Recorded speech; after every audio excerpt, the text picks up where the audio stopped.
Como se sabe, era en Ichim donde los dos corresponsales tenían la intención de detenerse, es decir, a 600 verstas de Ekaterimburgo.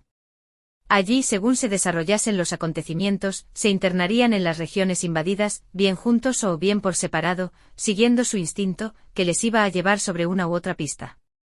Ahora bien, este camino de Ekaterimburgo a Ichim, que se prolonga hacia Irkutsk, era el único que podía tomar Miguel Strogoff, pero él no corría detrás de la noticia y por el contrario quería evitar atravesar un país devastado por los invasores, por lo que estaba dispuesto a no detenerse en ningún lugar. Señores, dijo a sus nuevos compañeros, me satisface mucho hacer en su compañía esta parte del viaje, pero debo prevenirles que me es extraordinariamente urgente nuestra llegada a Omsk, ya que mi hermana y yo vamos a reunirnos con nuestra madre y, quién sabe si no llegaremos antes de que los tártaros hayan invadido la ciudad. No me detendré, por tanto, más que el tiempo necesario para cambiar los caballos y viajaré noche y día. Nosotros nos proponemos también hacer lo mismo, respondió Harry Blount. Sea, pero no pierdan ni un instante. Alquilen o compren un carruaje cuyo tren trasero pueda llegar a Ichim al mismo tiempo que el de delante precisó. Alcide Jolivet. Media hora después el diligente francés había encontrado, fácilmente por demás, una tarenta muy parecida a la de Miguel Strogoff, en la cual se instalaron enseguida su compañero y él. Miguel Strogoff y Nadia ocuparon los asientos de su vehículo y al mediodía, los dos carruajes abandonaban juntos Ekaterimburgo. Nadia se encontraba por fin en Siberia, sobre la larga ruta que conduce a Irkutsk. ¿Cuáles debían ser entonces los pensamientos de la joven livoniana? 3 rápidos caballos la conducían a través de esta tierra de exilio hacia donde su padre estaba condenado a vivir, puede que por mucho tiempo, tan lejos de su tierra natal. Apenas veía circular por delante de sus ojos aquellas largas estepas que por unos momentos le habían estado prohibidas, porque su mirada iba más allá del horizonte tras el cual buscaba la faz del exiliado. Nada observaba del paisaje que estaban atravesando a una velocidad de 15 verstas a la hora, nada de aquellas comarcas de la Siberia occidental, tan diferentes de las comarcas del este. Aquí, en efecto, apenas había campos cultivados, el suelo era pobre al menos en su superficie, pero en sus entrañas encerraba hierro, cobre, platino y oro. Por todas partes se veían instalaciones industriales, pero ninguna granja agrícola. ¿Cómo iban a encontrar brazos para cultivar el suelo, para arar los campos, para recoger las cosechas, cuando era más productivo excavar en las minas a golpe de pico? Aquí el campesino ha dejado su sitio al minero. El pico se ve por todas partes mientras que el arado no se ve en ninguna. El pensamiento de Nadia, sin embargo, abandonó las lejanas provincias del lago Baikal y se fijó entonces en su situación presente. Se desdibujó un poco la imagen de su padre y vio la de su generoso compañero, a quien había conocido por primera vez sobre el ferrocarril de Vladimir, donde un providencial designio había hecho que lo encontrara. Se acordaba de sus atenciones durante el viaje, de su llegada a las oficinas de policía de Nizhny Novgorod y la forma tan sencilla con que se había dirigido a ella llamándola hermana, su dedicación a ella durante todo el viaje por el Volga y, en fin, todo lo que había hecho en esa terrible noche de tormenta en los Urales, por defender su vida con peligro de la propia. Nadia pensaba en Miguel Strogoff y daba gracias a Dios por haberla puesto en la ruta de aquel valiente protector, aquel amigo discreto y generoso. Se sentía segura cerca de él y bajo su mirada. Un verdadero hermano no hubiera hecho más por ella. Nadia no temía ningún obstáculo y veía ahora con certeza la llegada a su destino. En cuanto a Miguel Strogoff, hablaba poco y reflexionaba mucho. Por su parte, daba gracias a Dios por haberle proporcionado este encuentro con Nadia, al mismo tiempo que el medio para disimular su verdadera identidad tenía una buena acción que hacer. La intrépida calma de la joven complacía a su alma generosa. ¿Que no era de verdad su hermana? Sentía tanto respeto como afecto por su bella y heroica compañera y presentía que era poseedora de uno de esos puros y extraños corazones con los cuales siempre se puede contar. Sin embargo, desde que pisaron el suelo siberiano, los verdaderos peligros habían comenzado para Miguel Strogoff. Si los dos periodistas no se equivocaban, Iván Ogarev había ya traspasado la frontera, por tanto era necesario proceder con el máximo de precauciones.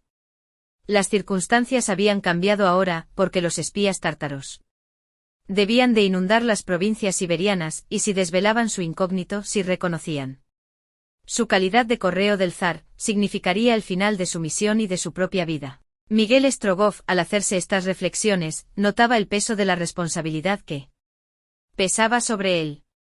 Mientras las cosas se desarrollaban así en el primer vehículo, ¿qué ocurría en él?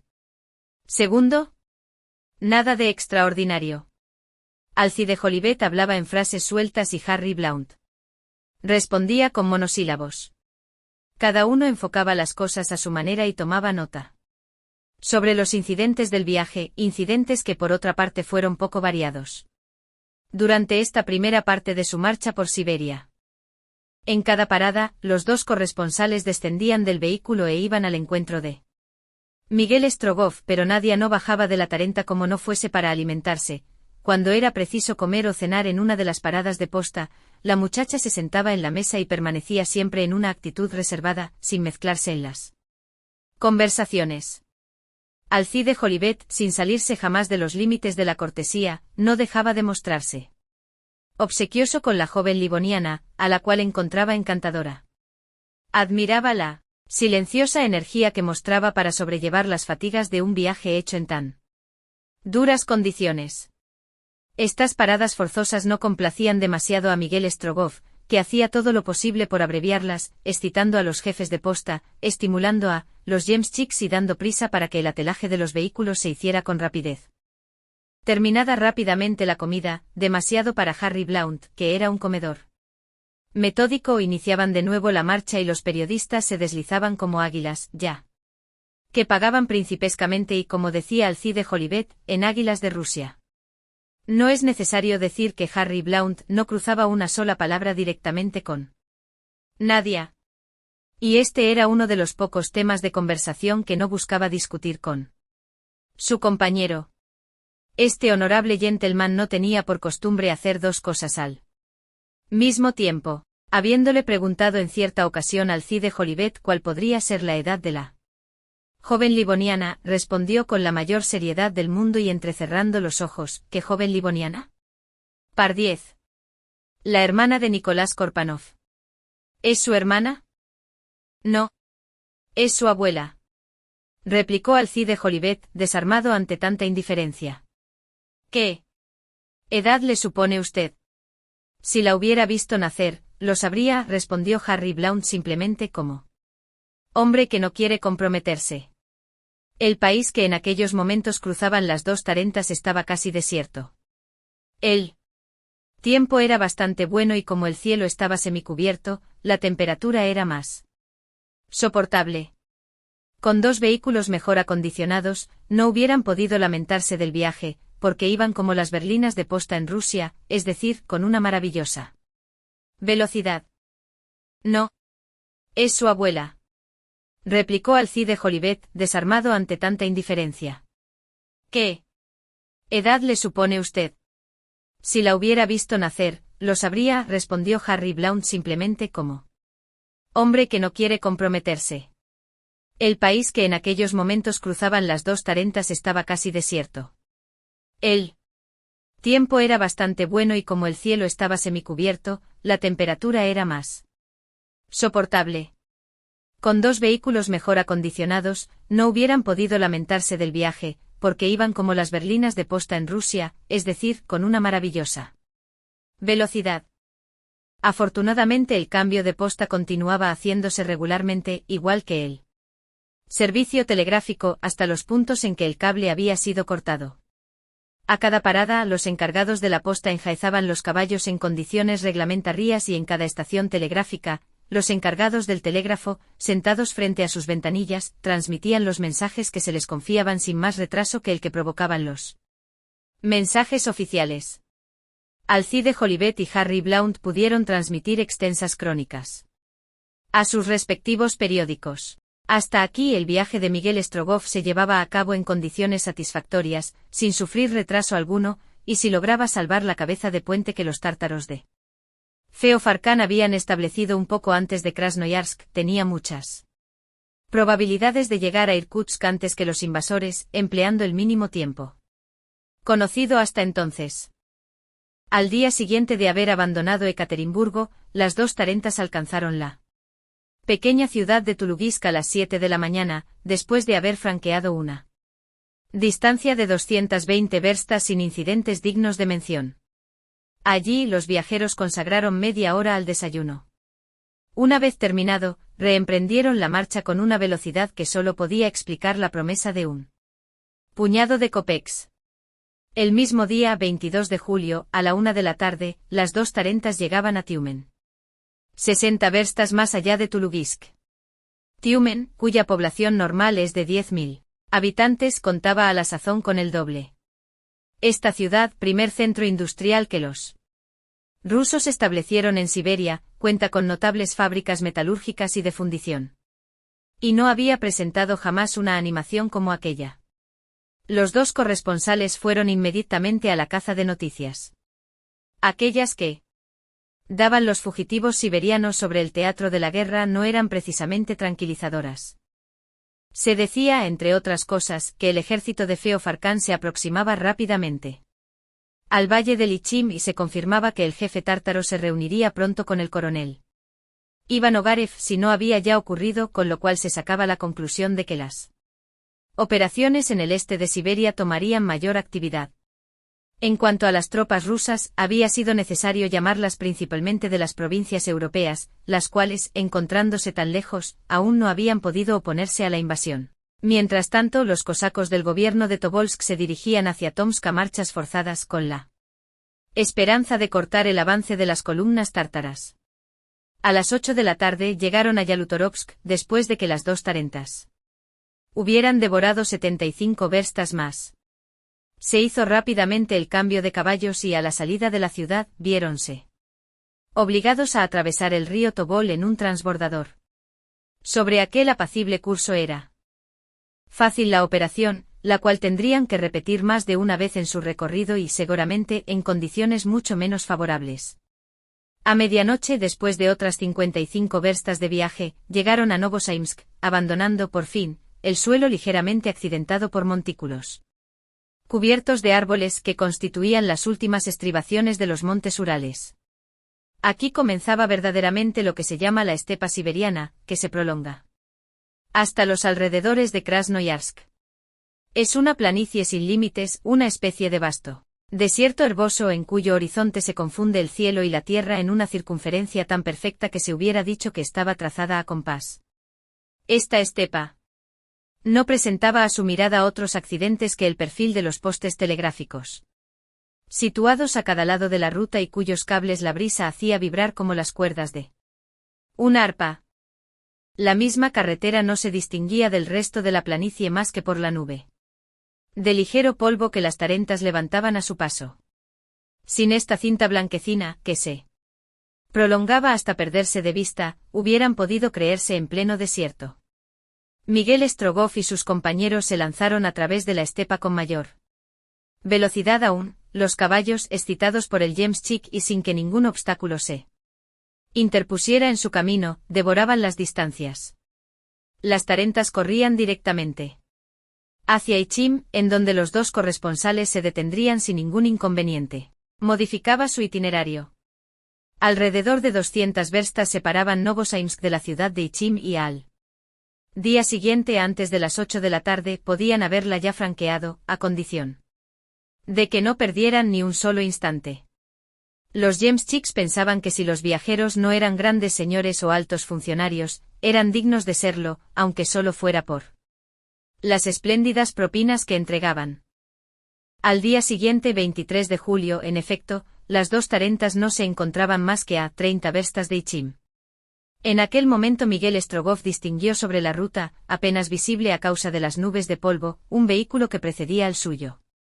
Pero, como sus caballos estaban menos fatigados, corrían con una velocidad mucho mayor y no tardarían en darles alcance. No era una tarenta ni una telega, sino una poderosa berlina de posta que debía de haber hecho ya un largo viaje. Su postillón no tenía más remedio que mantener el galope de los caballos a fuerza de golpes de látigo y de injurias. Aquella berlina no había pasado, ciertamente, por Novosaimsk, sino que debía de haber seguido el camino de Irkutsk por cualquier ruta perdida en la estepa. Miguel Strogoff y sus compañeros, viendo aquella berlina que corría hacia Ichim, no tuvieron más que un pensamiento: pasarle delante y llegar antes que ellos a la parada, con el fin de asegurarse los caballos disponibles. Por tanto, dieron instrucciones a los Yemschicks y no tardaron en ponerse en línea con la berlina. Fue Miguel Strogoff quien llegó primero a su altura, en el mismo momento en que una cabeza se asomó por la portezuela del vehículo. Miguel Strogoff no tuvo tiempo de observarla, pero al pasar, pese a la velocidad, oyó claramente una palabra, pronunciada con una imperiosa voz que se dirigió a él: deténgase. No se paró, sino todo lo contrario, y la berlina fue dejada atrás por las dos tarentas. Se produjo entonces una carrera de velocidad, porque los caballos de la berlina, excitados sin duda por la presencia y el ritmo de los caballos que les adelantaban, encontraron fuerzas para mantenerse a su ritmo durante algunos minutos. Los tres vehículos estaban envueltos por nubes de polvo. De aquellas nubes blanquecinas se escapaban, como una descarga de cohetes, los restallidos de los látigos, mezclados con gritos de excitación y de cólera. Pero pronto Miguel Strogoff y sus compañeros sacaron ventaja, una ventaja que podía ser muy importante si la parada de postas estaba poco surtida de caballos, porque era muy fácil que el encargado de la posta no pudiera suministrar caballos de repuesto a 3 vehículos en tan corto espacio de tiempo. Media hora después la berlina quedaba atrás, convertida en un punto apenas visible en el horizonte de la estepa. Eran las 8 de la tarde cuando las dos tarentas llegaron a la parada de posta, situada a la entrada de Ichim. Las noticias de la invasión empeoraban por momentos. La ciudad estaba directamente amenazada por la vanguardia de las columnas tártaras y, desde hacía 2 días, las autoridades habían tenido que replegarse sobre Tobolsk y en Ichim no había quedado ni un funcionario ni un soldado. Miguel Strogoff, en cuanto llegó a la parada, pidió rápidamente para él los caballos. Había hecho bien en adelantar a la berlina, porque únicamente quedaban 3 caballos de refresco que fueron rápidamente enganchados. El resto de los caballos estaban cansados a causa de algún largo viaje. El encargado de la posta dio la orden de enganchar rápidamente. En cuanto a los 2 corresponsales, a los que pareció bien el quedarse en Ichim, no tenían ya por qué preocuparse del medio de transporte e hicieron guardar su vehículo. 10 minutos después de la llegada, Miguel Strogoff fue advertido de que la tarenta estaba lista para partir. Bien, respondió. Después, dirigiéndose a los 2 periodistas, les dijo: señores, ya que se quedan en Ichim, ha llegado el momento de separarnos. ¿Cómo, señor Korpanov, no se quedan en Ichim ni siquiera una hora?, dijo Alcide Jolivet. No, señor. Deseo abandonar la parada antes de la llegada de la berlina que hemos adelantado. ¿Teme que aquellos viajeros le disputen los caballos? Intento, sobre todo, evitar cualquier dificultad. Entonces, señor Korpanov, continuó Alcide Jolivet, no nos queda más que darle las gracias una vez más por el servicio que nos ha prestado y dejar constancia del placer que ha significado viajar en su compañía. Es posible que nos encontremos en Omsk dentro de algunos días, precisó Harry Blount. Es posible, en efecto, ya que voy allí directamente, respondió Miguel Strogoff. Pues bien, buen viaje, señor Korpanov, y que Dios le guarde de las telegas, dijo entonces Alcide Jolivet. Los 2 corresponsales tendieron la mano hacia Miguel Strogoff con la intención de estrechársela lo más cordialmente posible, cuando en aquellos momentos se oyó el ruido de un carruaje. Casi inmediatamente se abrió la puerta y apareció un hombre. Era el viajero de la berlina, individuo de aspecto militar, de una 40 de años, alto, robusto, de poderosa cabeza, anchas espaldas y unos espesos mostachos que se unían a sus rojas patillas. Llevaba un uniforme sin insignias, un sable de caballería cruzado a la cintura y, en la mano, un látigo de mango corto. «¿Caballos?», pidió con el tono imperioso de un hombre acostumbrado a mandar. «No tengo caballos disponibles», respondió el encargado de la posta, inclinándose. «Los necesito inmediatamente». «Es imposible». «¿Qué caballos son esos que acaban de ser enganchados en la tarenta que he visto a la puerta de la parada?» «Pertenecen a este viajero», respondió el encargado, señalando a Miguel Strogoff. «Que los desenganchen», gritó el viajero con un tono que no admitía réplica. Miguel Strogoff avanzó entonces diciendo: «Estos caballos han sido contratados por mí. Me importa poco. Los necesito. Venga pronto, no tengo tiempo que perder». «Yo tampoco tengo tiempo que perder», respondió Miguel Strogoff, que quería mantener la calma y hacía esfuerzos por contenerse. Nadie estaba cerca de él, calmada también, pero secretamente inquieta por aquella escena que hubiera sido preferible evitar. «Basta», espetó el viajero y después, dirigiéndose al encargado, dijo en tono amenazante: «Que los desenganchen y que los coloquen en mi berlina». El encargado de la posta, muy embarazado, no sabía a quién obedecer y miraba a Miguel Strogoff porque encontraba evidente que tenía el derecho a oponerse a las injustas exigencias del viajero. Miguel Strogoff dudó un instante. No quería hacer uso de su poderosna porque hubiera llamado la atención, pero tampoco quería ceder los caballos porque retrasaría su viaje y sin embargo no podía enzarzarse en una pelea que podría comprometer su misión. Los dos periodistas lo miraban, prestos a intervenir si él pedía su ayuda. «Mis caballos se quedarán en mi coche», dijo Miguel Strogoff sin elevar el tono de voz, como convenía a un simple comerciante de Irkutsk. El viajero avanzó hacia él, le puso rudamente la mano en el hombro y gritó: «¿Cómo es eso? ¿No quieres cederme los caballos?» «No», respondió Miguel Strogoff. «Está bien. Serán para aquel de nosotros que quede en disposición de continuar el viaje. Defiéndete porque no te voy a dar cuartel».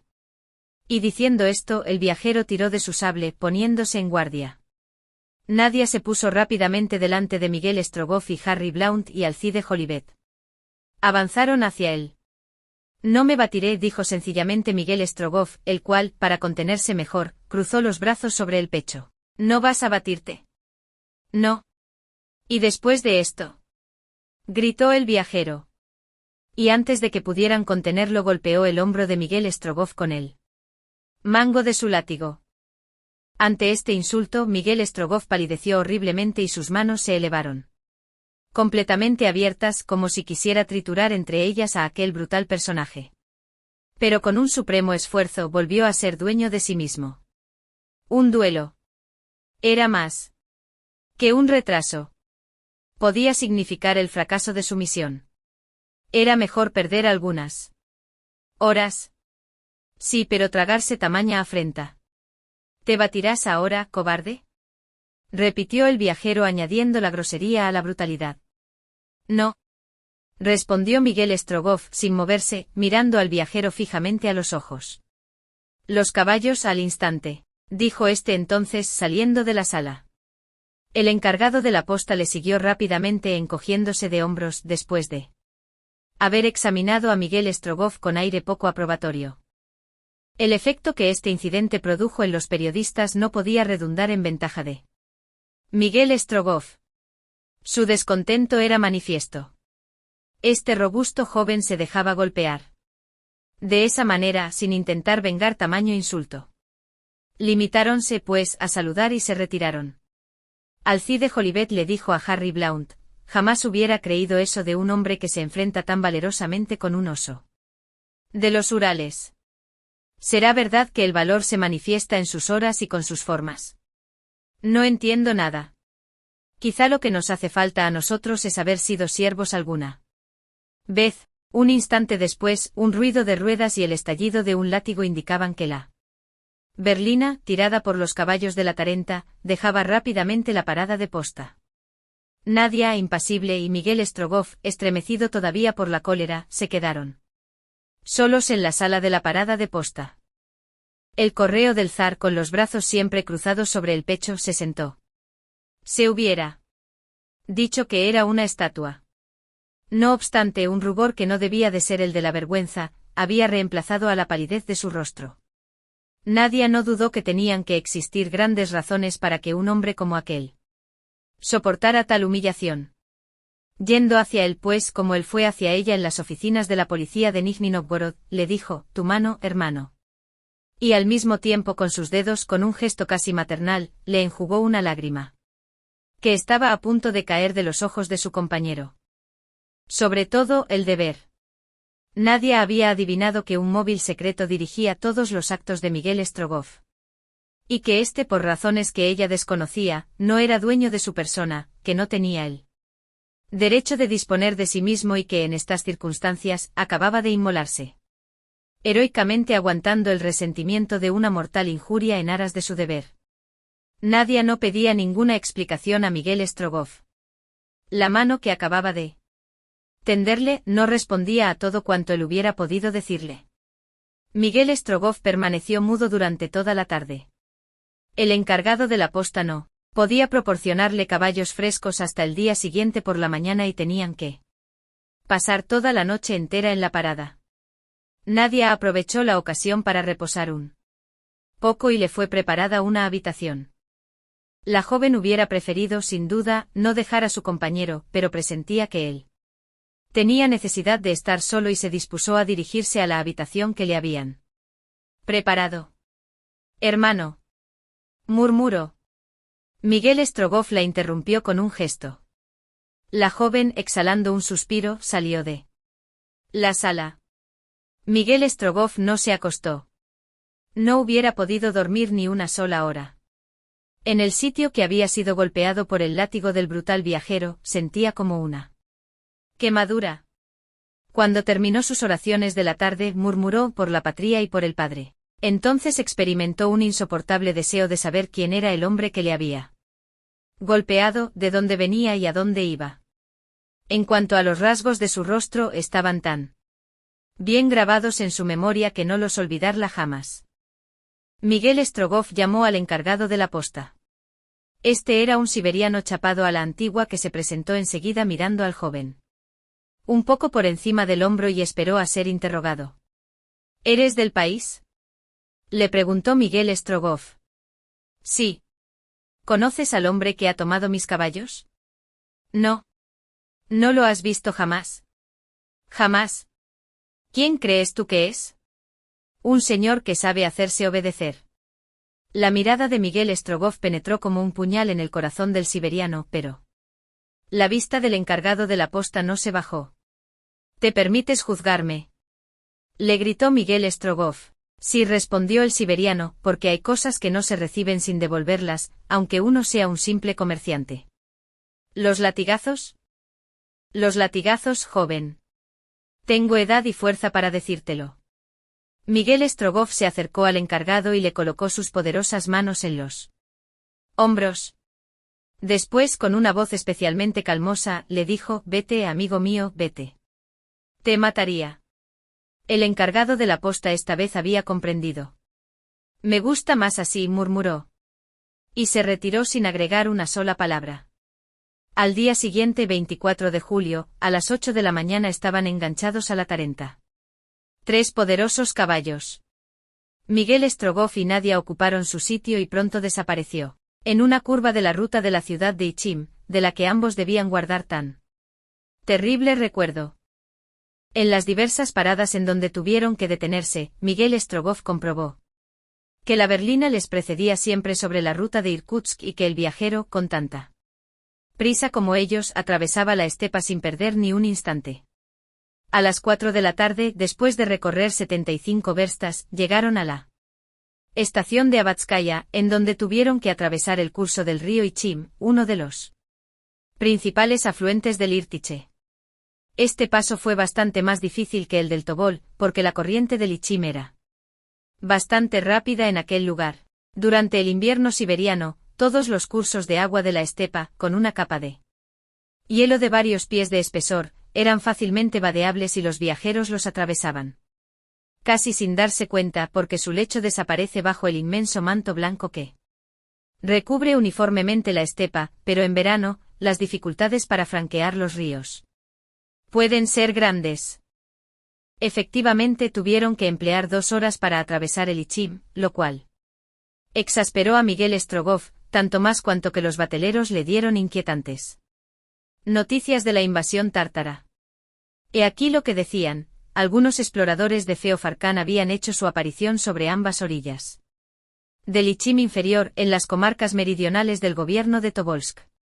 Omsk estaba muy amenazada. Se hablaba de un encuentro que había tenido lugar entre las tropas siberianas y tártaras sobre la frontera de las grandes hordas kirguises, el cual había terminado con la derrota de los rusos, cuyas tropas eran demasiado débiles en ese punto. A consecuencia de ello había tenido que replegarse el resto de las fuerzas y por consiguiente se había procedido a la evacuación general de los campesinos de la provincia. Se relataban horribles atrocidades cometidas por los invasores: pillaje, robo, incendios, asesinatos. Era el sistema de guerrear de los tártaros. Las gentes iban huyendo a medida que avanzaba la vanguardia de Feofarkán. Ante este abandono de los pueblos y aldeas, el mayor temor de Miguel Strogoff era no encontrar ningún medio de transporte. Tenía pues una extrema necesidad de llegar a Omsk. Podía ser que a la salida de la ciudad consiguiera tomar la delantera a las tropas tártaras que descendían por el valle del Irtiche y encontrar de nuevo la ruta libre hasta Irkutsk. En aquel mismo lugar donde la Tarenta acababa de franquear el río es en donde se termina lo que en el lenguaje militar se denomina la cadena de Ichim, cadena de torres o fortines de madera, que se extienden desde la frontera sur de Siberia sobre un espacio de alrededor de 400 verstas, 427 kilómetros. Antaño, estos fortines estaban ocupados por destacamentos de cosacos que se encargaban de proteger aquellas comarcas tanto contra los kirguises como contra los tártaros. Pero abandonados desde que el gobierno moscovita creyó que estas hordas estaban reducidas a una sumisión absoluta, ahora, cuando hubieran sido tan necesarias, no servían para nada. La mayor parte de los fortines habían sido reducidos a cenizas y las humaredas que los bateleros hicieron observar a Miguel Strogoff, arremolinándose por encima del horizonte meridional, indicaban la proximidad de la vanguardia tártara. En cuanto el transbordador depositó la Tarenta sobre la orilla opuesta del Ichim, el vehículo reanudó su ruta por la estepa a toda velocidad. Eran las 7 de la tarde. El cielo estaba cubierto y ya habían caído varios chaparrones que tuvieron la virtud de eliminar el polvo y hacer el camino más cómodo. Miguel Strogoff, desde la parada de Ichim, estaba taciturno, sin embargo estaba siempre atento para preservar a Nadia de esta carrera sin tregua ni reposo, pero la joven no se lamentaba nunca. Hubiera querido darles alas a los caballos. Algo le decía que su compañero tenía más urgencia aún que ella por llegar a Irkutsk. ¿Y cuántas verstas les separaban aún de esta ciudad?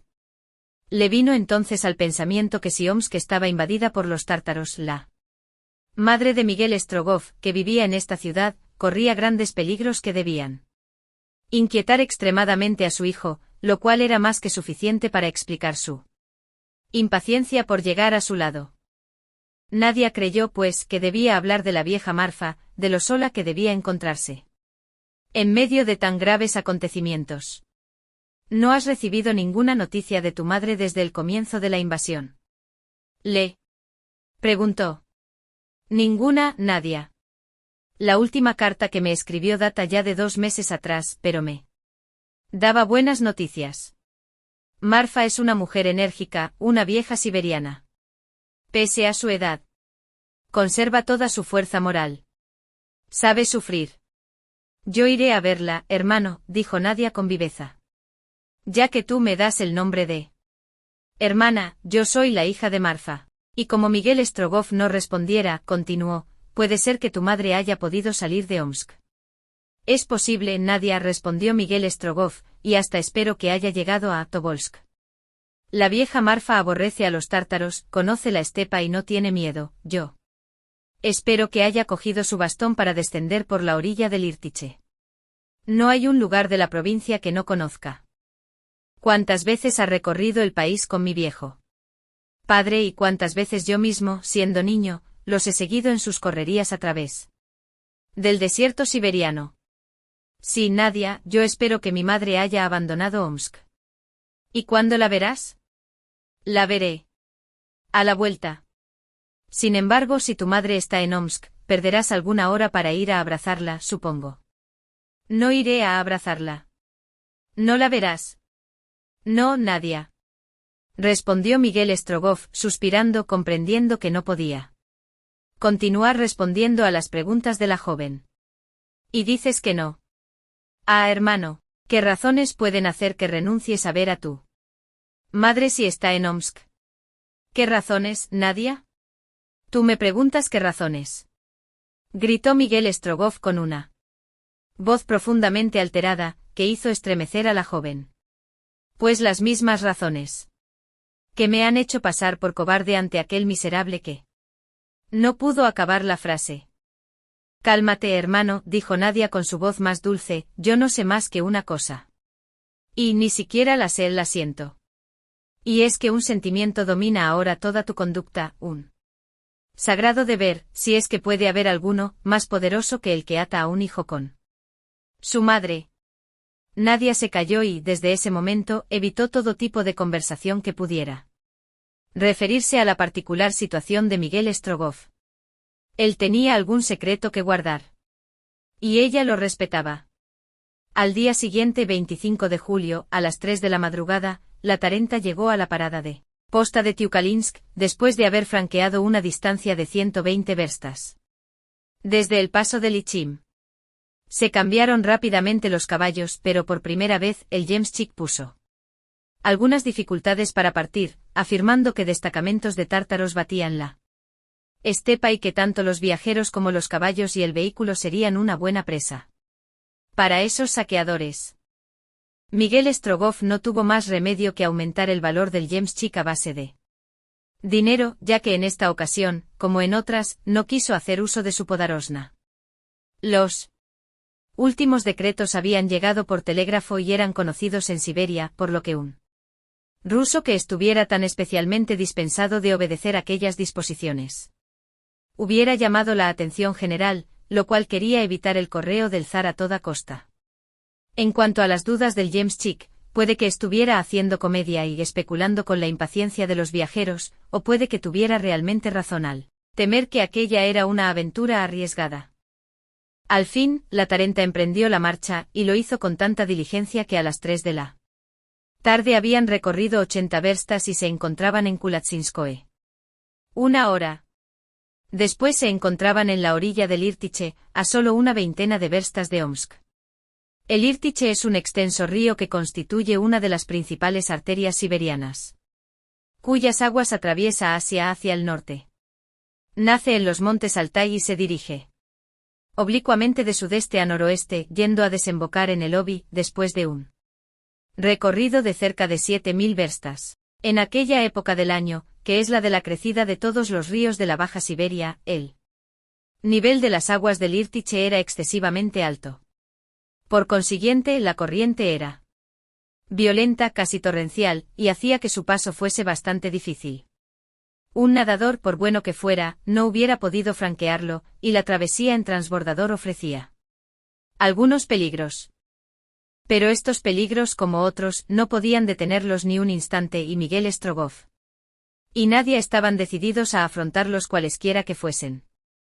Sin embargo, el correo del zar propuso a su joven compañera intentar atravesar el río.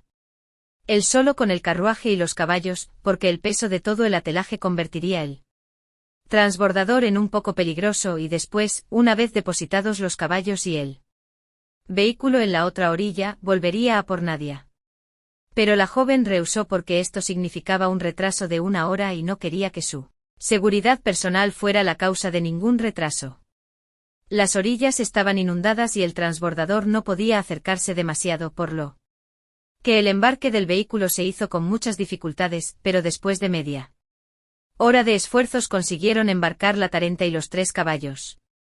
Miguel Strogoff, Nadia y el Yemschik se instalaron también y comenzaron la travesía. Durante los primeros minutos todo fue bien. La corriente del Irtiche, cortada en la parte superior por un largo entrante de la orilla, formaba un remanso que el transbordador atravesó fácilmente. Los dos bateleros daban impulso con sus largos bicheros, que manejaban con gran destreza, pero a medida que avanzaban, el lecho del río se hacía más profundo y no podían apoyar las pértigas en su hombro para empujar, porque apenas si sobresalían un palmo de la superficie del agua, lo cual hacía que su empleo fuera penoso e insuficiente. Miguel Strogoff y Nadia, sentados en la popa del transbordador, temiendo siempre cualquier retraso, miraban con cierta inquietud la maniobra de los bateleros. «¡Atención!», gritó uno de ellos a su compañero. Este grito estaba motivado por la nueva dirección que tomaba el transbordador con una excesiva velocidad, dominado por la corriente del río, estaba descendiendo rápidamente. El curso.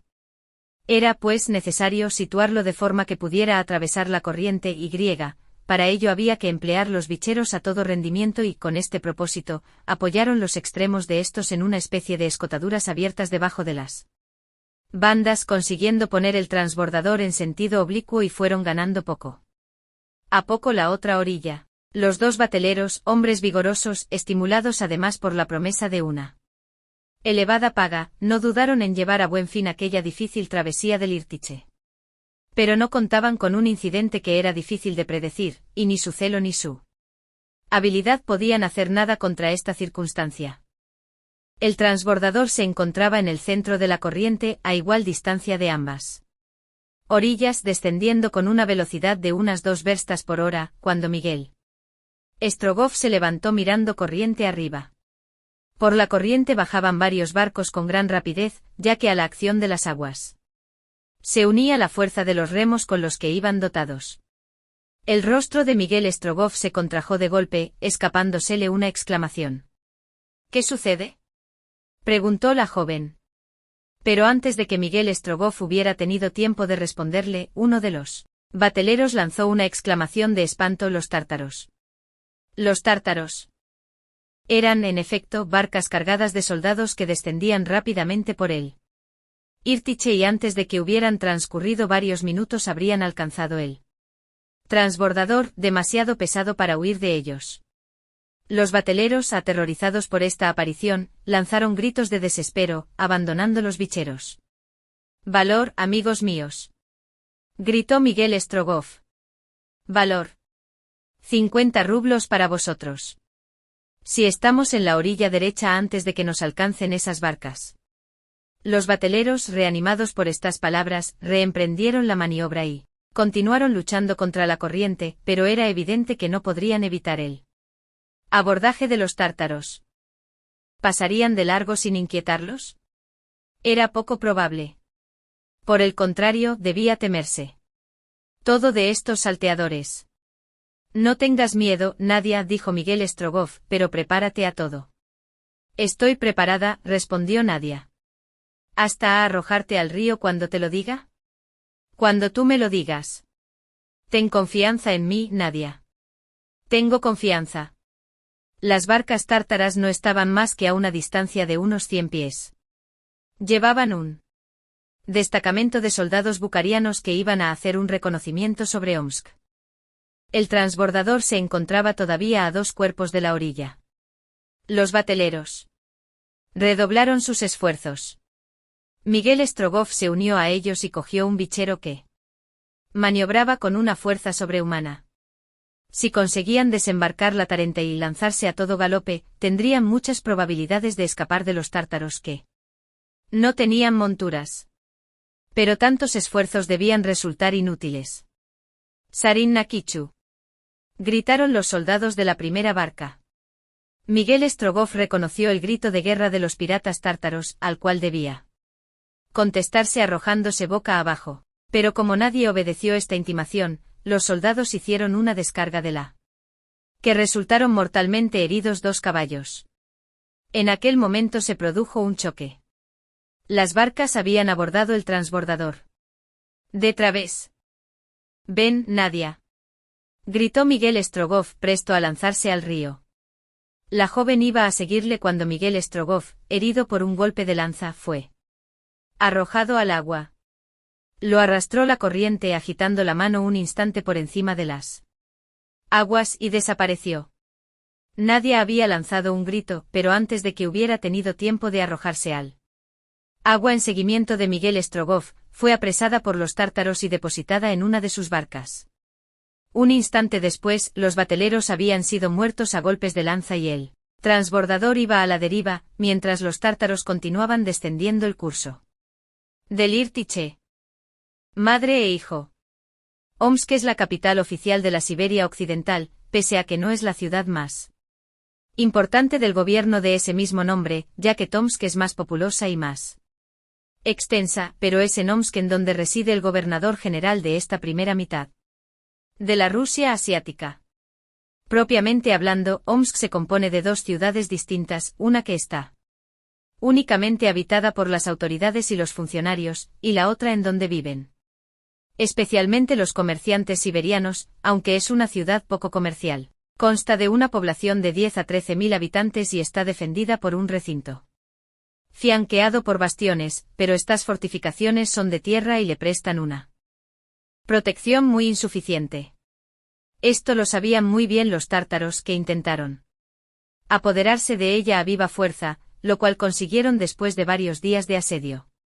La guarnición de Omsk, reducida a 2.000 hombres, había resistido valientemente, pero superada por las tropas del emir, había ido cediendo poco a poco la ciudad comercial para refugiarse en la ciudad alta. Allí el gobernador general, sus oficiales y soldados se habían atrincherado, convirtiendo aquel barrio de Omsk en una ciudadela, después de haber almenado las casas y las iglesias y hasta entonces se mantenían bien en esa especie de Kremlin improvisado, sin gran esperanza de recibir refuerzos a tiempo. En efecto, las tropas tártaras que descendían el curso del Irtiche recibían cada día nuevos refuerzos y, lo que era más grave, estaban entonces dirigidos por un oficial traidor a su país, pero hombre de gran valía y de una audacia a toda prueba. Era el coronel Iván Ogarev. Este hombre, terrible como cualquiera de los jefes tártaros a los que impulsaba adelante, era un militar instruido. Él mismo tenía en sus venas un poco de sangre mongol por parte de su madre, que era de origen asiático, y amaba el engaño, complaciéndose en imaginar estratagemas y no reparaba en medios cuando se trataba de sorprender algún secreto o de tender alguna trampa. Bribón por naturaleza, empleaba gustosamente los más viles artificios, convirtiéndose en mendigo si se terciaba la ocasión, o adoptando con gran perfección todas las formas y todos los modales. Además, era cruel y hubiera hecho de verdugo si se presentara la oportunidad. Feo Farcán tenía en él un lugarteniente digno de secundarle en aquella salvaje guerra. Cuando Miguel Strogoff llegó a las orillas del Irtiche, Iván Ogarev era ya dueño de Omsk y estrechaba el cerco de la ciudad alta ya que tenía prisa por reunirse en Tomsk con el grueso de las fuerzas tártaras, que acababan de concentrarse allí. Tomsk en efecto había sido tomada por Feo Farcán hacía varios días, y desde allí, los invasores, dueños ya de la Siberia central, debían marchar sobre Irkutsk. Esta ciudad era el verdadero objetivo de Iván Ogarev. El plan del traidor era ganarse la confianza del gran duque bajo un nombre falso y, cuando considerase llegado el momento, entregar la ciudad y el gran duque a los tártaros.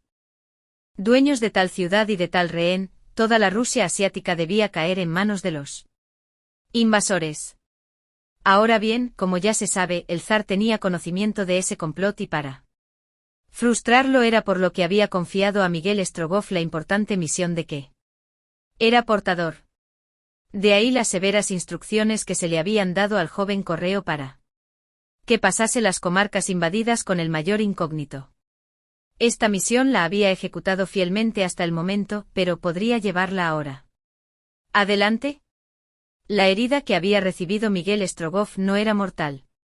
Nadando, evitando ser visto, alcanzó la orilla derecha del río en donde cayó desvanecido entre unos cañaverales. Cuando recobró el conocimiento se encontraba en la cabaña de un campesino que lo había recogido y cuidado, y al cual debía el estar todavía vivo.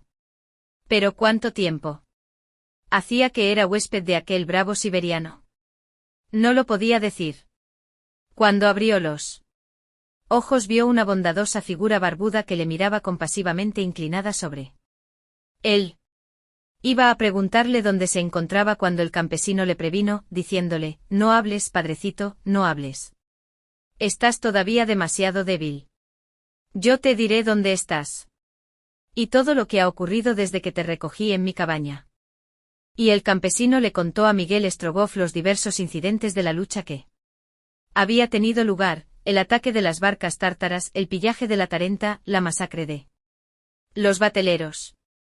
Miguel Strogoff ya no le escuchaba y llevó su mano a sus vestiduras, palpando la carta imperial que aún conservaba consigo sobre su pecho. Respiró tranquilizándose, pero no era eso todo, la joven que me acompañaba.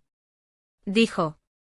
No la han matado, respondió el campesino, saliendo al paso de la inquietud que leía en los ojos de su huésped. La metieron en una de sus barcas y continuaron descendiendo por el Irtiche. Es una prisionera que irá a reunirse con tantas otras que han conducido a Tomsk. Miguel Strogoff no pudo responder. Apoyó la mano sobre el pecho para frenar los latidos de su corazón. Pero pese a tan duras pruebas, el sentimiento del deber dominaba su alma entera y preguntó: ¿dónde estoy? Sobre la ribera derecha del Irtiche, a solo 5 verstas de Omsk, respondió él. Campesino. ¿Qué clase de herida he recibido, que me ha postrado de este modo? ¿Ha sido un disparo de arma de fuego? No, ha sido un golpe de lanza en la cabeza, que ya ha cicatrizado, respondió él. Campesino. Después de algunos días de reposo, padrecito, podrás continuar la ruta. Caíste al río, pero los tártaros no te tocaron ni te registraron, y tu bolsa está todavía en tu bolsillo. Miguel Strogoff tendió la mano al campesino y después, con un supremo esfuerzo, se enderezó en la cama diciéndole: amigo, ¿cuánto tiempo llevo en tu cabaña? Desde hace 3 días. 3 días perdidos. 3 días durante los cuales has estado sin conocimiento. ¿Puedes venderme un caballo? ¿Quieres partir? Al instante. No tengo caballo ni carruaje, padrecito. Allí por donde los tártaros pasan no queda nada. Bien, pues iré a pie hasta Omsk a buscar un caballo. Unas horas de reposo todavía y estarás en mejores condiciones para continuar el viaje. Ni una hora. Vamos entonces, respondió el campesino, comprendiendo que no podría luchar contra la voluntad de su huésped. Yo mismo te conduciré. Todavía hay un gran número de rusos en Omsk y podrás pasar desapercibido.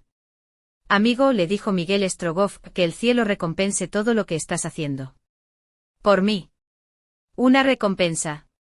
Solo los locos la esperan en la tierra. Respondió el campesino. Miguel Strogoff abandonó la cabaña, pero cuando quiso iniciar la marcha sintió tal desvanecimiento que seguramente hubiera caído a tierra de no ser por la ayuda del campesino. Sin embargo, su gran voluntad hizo que se recuperara prontamente. Sentía en su cabeza el golpe de lanza que había recibido y que afortunadamente había sido amortiguado por el gorro de pieles con que se cubría, pero siendo poseedor de la energía que le caracterizaba, no era hombre para dejarse abatir por tan poca cosa. Un solo pensamiento cruzaba por su mente, aquella lejana Irkutsk a la que tenía necesidad de llegar. Pero antes era preciso atravesar Omsk sin detenerse. Que Dios proteja a mi madre y a Nadia. Murmuró. Ahora no tengo derecho a pensar en ellas. Miguel Strogoff y el campesino llegaron pronto al barrio comercial de Omsk y aunque estaba ocupado militarmente, no tuvieron dificultad de entrar en él. La muralla de tierra había sido destruida por muchos sitios, por cuyas brechas entraron los merodeadores que seguían a los ejércitos de Feofar Khan. En el interior de Omsk, por sus calles y plazas, había un verdadero hormiguero de soldados tártaros, pero era fácil apreciar que una mano de hierro les imponía una disciplina a la que no estaban acostumbrados. Efectivamente, no circulaban solos, sino en grupos armados prestos a repeler en todo momento cualquier agresión. En la plaza mayor, transformada en campamento guardado por numerosos centinelas, 2000 soldados tártaros vivaqueaban ordenadamente.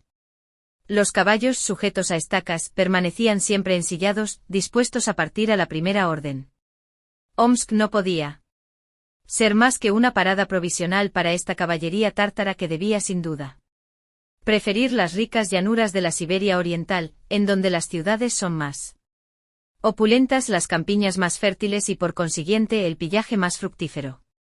Por encima de la ciudad comercial se levantaba el barrio alto, el cual Iván Ogarev había intentado asaltar varias veces, siendo bravamente rechazado en todas las ocasiones y no habiendo conseguido todavía reducirlo. Sobre sus aspilleradas murallas ondeaba aún la bandera nacional con los colores de Rusia. Miguel Strogoff y su guía saludaron esta bandera con legítimo orgullo.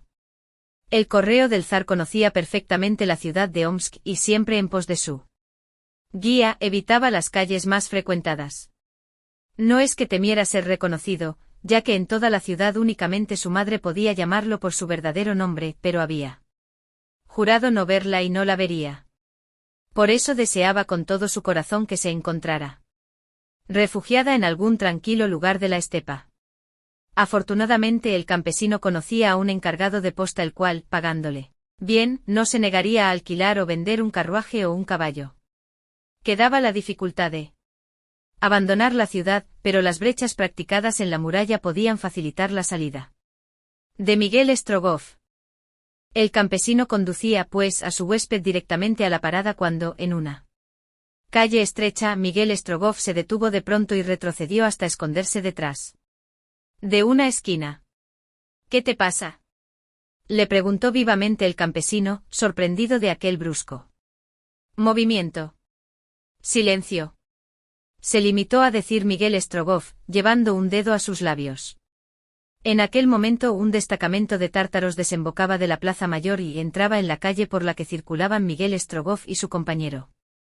A la cabeza del destacamento, compuesto por una veintena de jinetes, marchaba un oficial vestido con un simple uniforme. Pese a que su mirada iba de un lado a otro, no podía haber visto a Miguel Strogoff, que se había batido rápidamente en retirada. El destacamento iba a un buen trote por la estrecha calle sin que el oficial ni su escolta hicieran caso de los habitantes del lugar, los cuales apenas tenían tiempo de echarse a un lado, lanzando gritos medio ahogados a los que respondían inmediatamente los soldados con golpes de lanza, por lo que la calle estuvo despejada en un instante.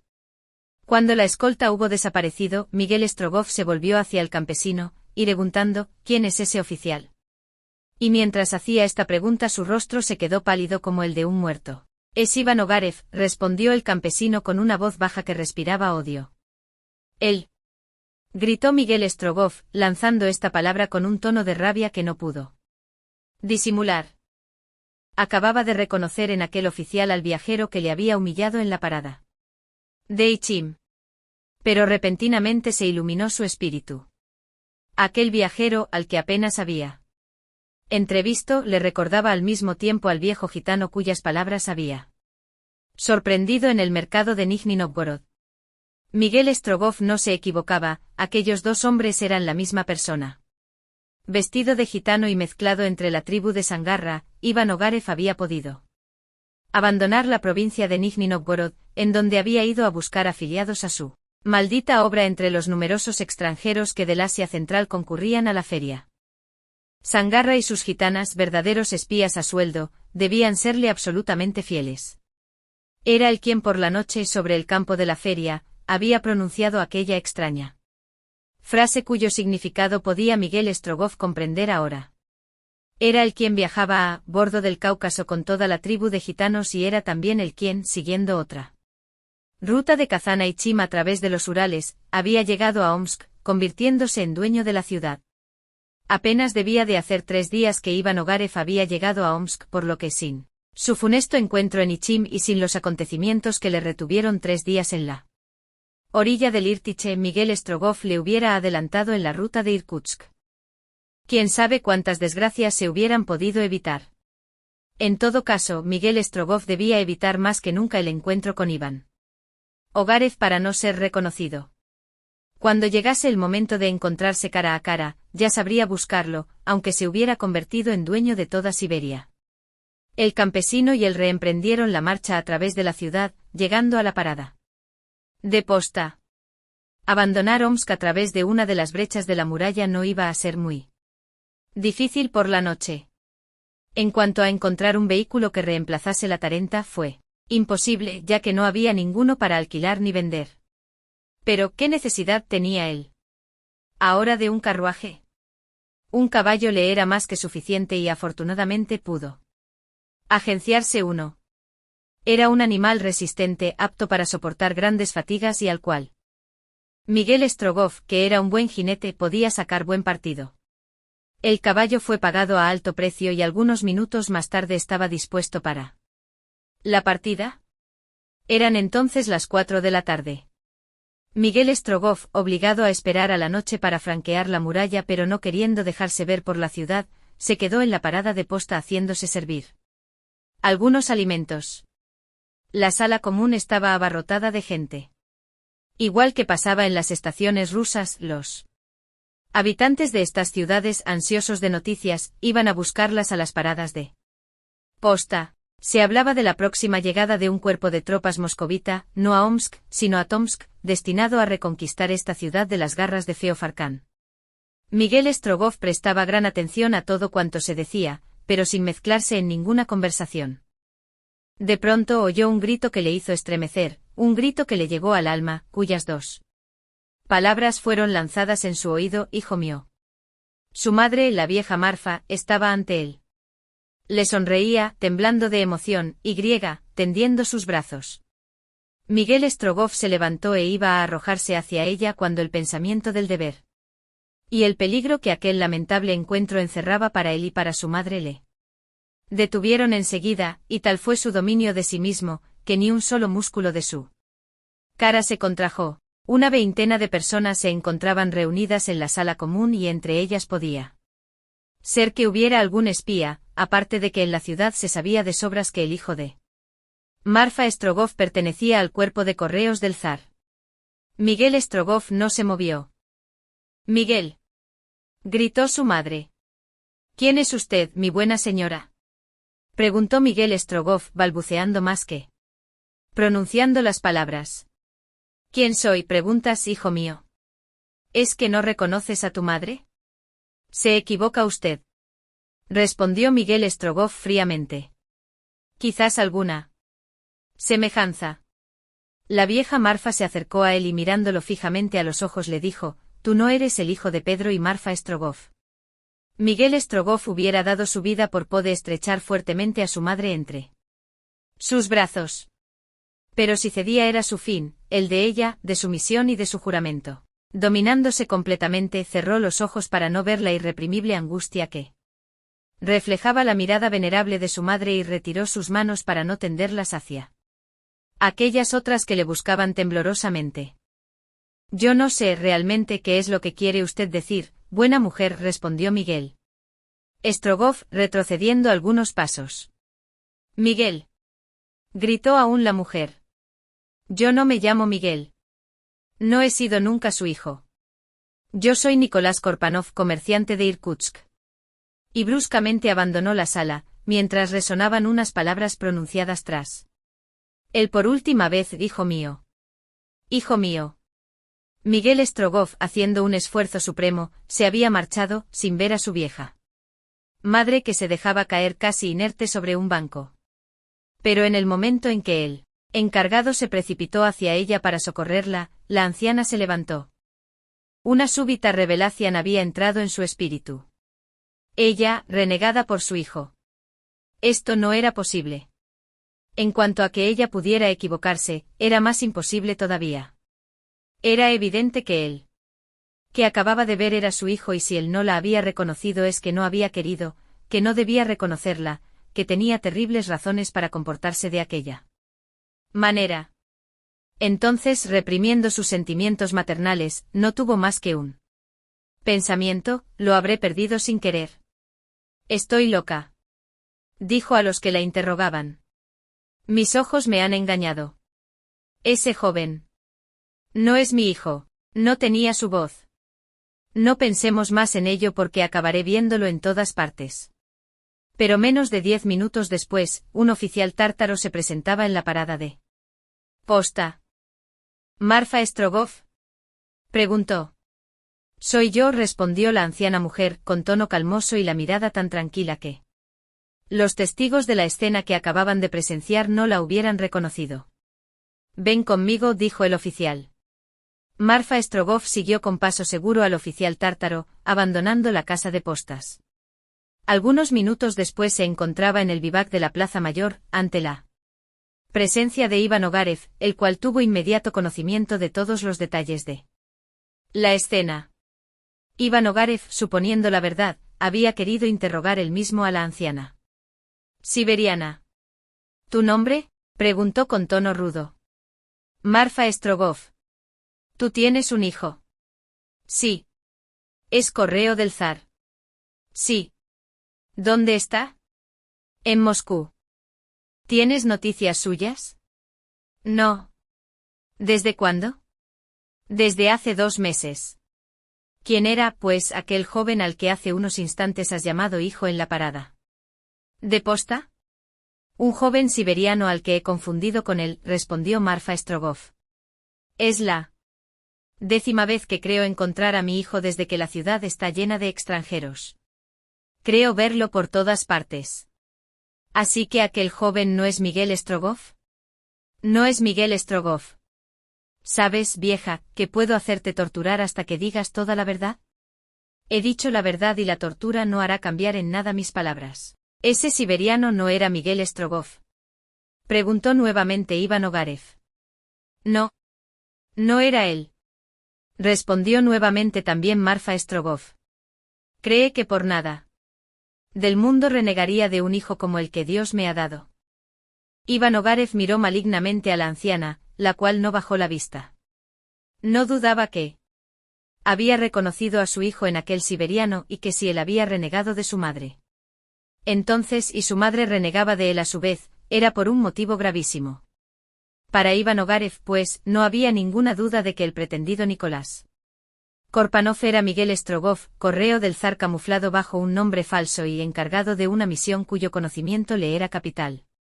Por ello dio la orden inmediata de que se iniciara su persecución. Después, volviéndose hacia Marfa Strogoff, dijo, que esta mujer sea conducida a Tomsk.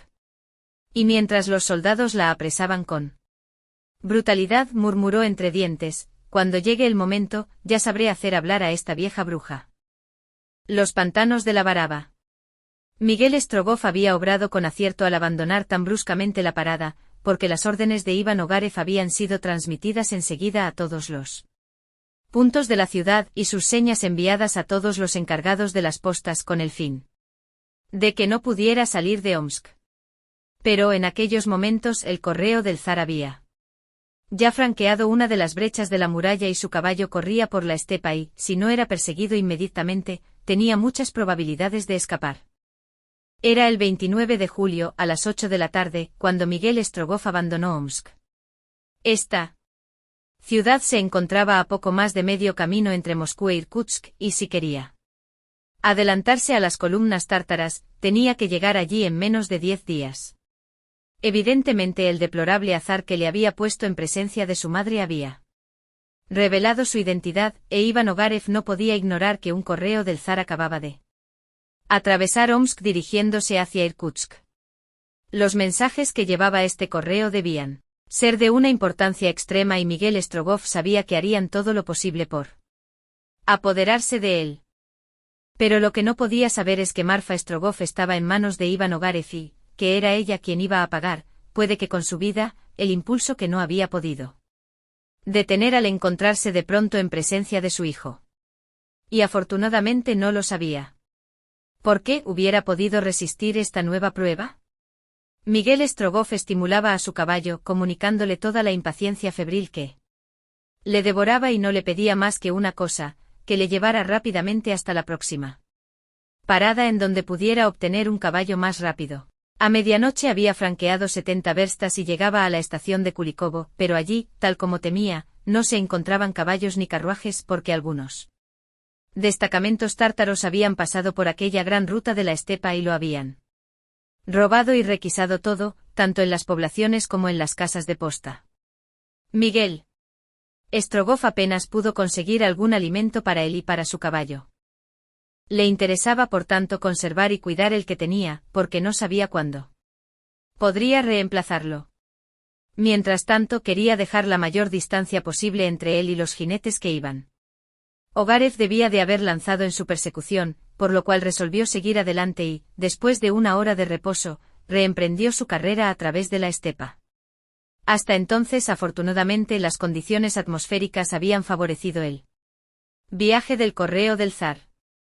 La temperatura era soportable y la noche, muy corta en esa época, estaba iluminada por esa media claridad de la luna que, tamizándose a través de algunas nubes, hacía la ruta muy practicable. Miguel Strogoff iba pues adelante sin ninguna duda, sin ninguna vacilación. Pese a los dolorosos pensamientos que le obsesionaban, había conservado una extrema lucidez de espíritu y marchaba hacia su objetivo como si éste fuese visible en el horizonte. Cuando se detenía en algún recodo del camino, era para dejar tomar aliento durante unos instantes a su caballo. Entonces, echando pie a tierra, libraba de su peso al animal.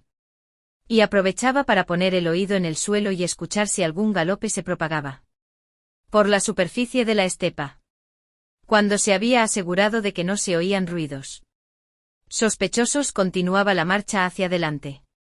Ah, si todas estas comarcas siberianas estuvieran invadidas por la noche polar, y esa noche durara varios meses. Lo deseaba con toda vehemencia porque podía atravesarla con mucha mayor seguridad.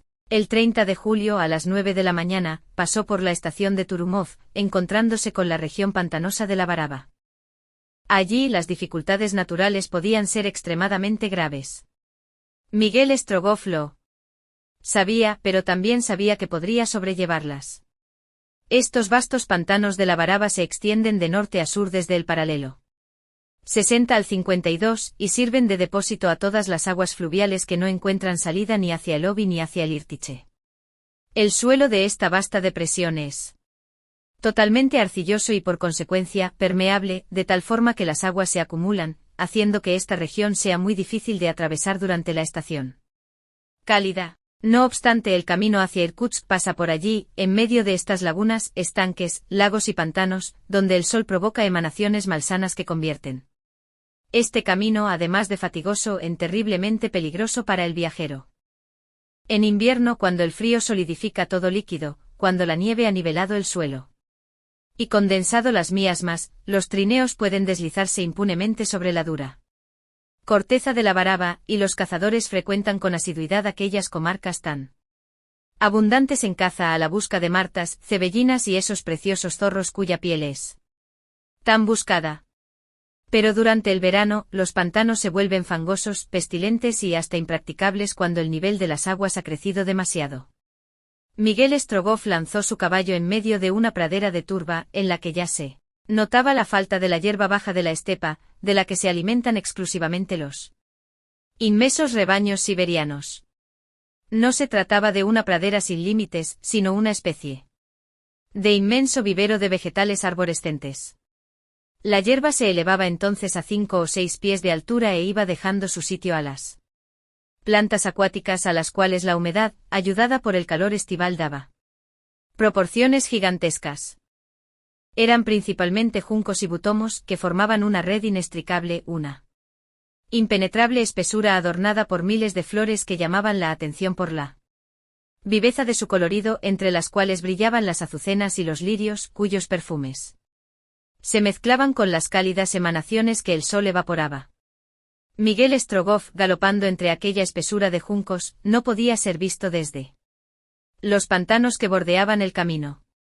Los grandes matorrales se elevaban por encima de él y su paso únicamente estaba señalado por el vuelo de las innumerables aves acuáticas que se levantaban sobre las orillas del camino y se extendían por las profundidades del cielo en grupos escandalosos. No obstante, la ruta estaba claramente trazada, aquí avanzaba directamente entre la espesa maleza de plantas acuáticas, allá rodeaba las orillas sinuosas de grandes estanques, algunos de los cuales tenían varias verstas de longitud y de anchura y casi merecían el nombre de lagos. En otros lugares no era posible evitar las aguas pantanosas. Y atravesaba el camino, no sobre puentes, sino sobre inseguras plataformas apoyadas sobre lechos de arcilla, cuyos maderos temblaban como débiles planchas colocadas sobre un abismo. Algunas de estas plataformas se prolongaban por espacio de 200 o 300 pies y más de una vez, los viajeros, al menos los de las Tarentas, habían experimentado un mareo parecido al que provoca la mar. Miguel Strogoff corría siempre sobre suelo duro o sobre suelo que temblaba bajo sus pies, corría sin detenerse nunca, saltando por encima de las brechas abiertas en la podrida madera, pero por rápidos que fueran, caballo y jinete no podían protegerse de las picaduras de los mosquitos que infestaban aquel pantanoso país. Los viajeros que se ven obligados a atravesar la Baraba durante el verano tienen la precaución de proveerse de caretas de crin, a las cuales va unida una cota de malla de un alambre muy fino que les cubre los hombros. Pero pese a estas precauciones, es raro que consigan atravesar los pantanos sin tener la cara, el cuello y las manos acribillados por puntitos rojos. La atmósfera parece estar allí erizada de agujas y hasta podría creerse que una de aquellas antiguas armaduras de caballero no sería suficiente para protegerse contra los dardos de aquellos dípteros. Es aquel un funesto país que el hombre disputa, pagando alto precio, a las típulas, a los mosquitos, a los maringuinos, a los tábanos e incluso a millares y millares de insectos microscópicos que no son visibles a simple vista, pero cuyas intolerables picaduras, a las que nunca se acostumbraban los cazadores siberianos más endurecidos, se hacen sentir claramente. El caballo de Miguel Strogoff, asaeteado por estos venenosos insectos, saltaba como si le clavasen en los ijares las puntas de 1000 espuelas y, acometido por una furiosa rabia, se encabritaba y se lanzaba a toda velocidad, devorando verstas y más verstas con la rapidez de un tren expreso, sacudiendo sus flancos con su cola y buscando en la rapidez de su carrera un alivio para tal suplicio. Era necesario ser tan buen jinete como Miguel Strogoff para no ser derribado por las reacciones del caballo con sus bruscas paradas y los saltos que daba para librarse de los aguijones de los insectos. Pero el correo del zar se había vuelto, por así decirlo, insensible al dolor físico, como si se encontrase bajo la influencia de una anestesia permanente, no viviendo más que para el deseo de llegar a su meta, costara lo que costase, y no veía más que una cosa en aquella carrera insensata, que la ruta iba quedando rápidamente detrás de él. ¿Quién hubiera podido creer que en aquellos lugares de la Baraba, tan malsanos, durante la estación calurosa, pudiera encontrar refugio población alguna? Sin embargo, así era. Algunos caseríos siberianos aparecían de tarde en tarde entre los juncos gigantescos. Hombres, mujeres, niños y viejos cubiertos con pieles de animales y ocultando el rostro bajo vejigas untadas de pez, guardaban sus rebaños de enflaquecidos carneros, pero para preservar a estos animales de los ataques de los insectos los resguardaban bajo el humo de hogueras de madera verde, que alimentaban noche y día y cuyo acre olor se propagaba lentamente por encima de la inmensa marisma. Cuando Miguel Strogoff notaba que su caballo estaba rendido de fatiga, a punto de abatirse, se paraba en uno de estos miserables caseríos y allí, olvidándose de sus propias fatigas, frotaba él mismo las picaduras del pobre animal con grasa caliente según la costumbre siberiana, después le daba una buena ración de forraje, y solo cuando lo había curado y alimentado, se preocupaba un poco de sí mismo, reponiendo sus fuerzas, comiendo un poco de pan y carne acompañado con algunos vasos de cuáis. 1 hora más tarde, 2 a lo sumo, reemprendía a toda velocidad la interminable ruta hacia Irkutsk. De esta forma Miguel Strogoff franqueó 90 verstas desde Turumov, insensible a toda fatiga, llegaba a Elamsk a las 4 de la tarde del 30 de julio. Allí fue necesario darle una noche de reposo al caballo, porque el vigoroso animal no hubiera podido continuar por más tiempo el viaje. En Elamsk, como en todas partes, no existía ningún medio de transporte por la misma razón que en los pueblos precedentes faltaba toda clase de caballos y carruajes. Esta pequeña ciudad, que los tártaros no habían visitado todavía, estaba casi enteramente despoblada, ya que era fácil que fuese invadida por el sur y, sin embargo, era muy difícil que recibiera refuerzos por el norte. Así, parada de posta, oficina de policía y residencia del gobernador habían sido abandonadas por orden de la superioridad y los funcionarios por su parte y los habitantes por otra. Todos los vecinos que estaban en condiciones de emigrar habían decidido refugiarse en Kamsk, en el centro de la Baraba. Miguel Strogoff tuvo, pues, que resignarse a pasar la noche en el Amsk, para dar reposo a su caballo durante unas 12 horas. Se acordaba de las instrucciones que se le habían dado en Moscú, atravesar Siberia de incógnito, llegar cuanto antes a Irkutsk, pero con precaución, sin sacrificar el resultado de la misión a la rapidez del viaje. Por consiguiente tenía que conservar el único medio de transporte que le quedaba. Al día siguiente dejó el Amsk en el momento en que 10 verstas más atrás en el camino de la Baraba aparecían los primeros exploradores tártaros, por lo que se lanzó de nuevo a través de aquella pantanosa.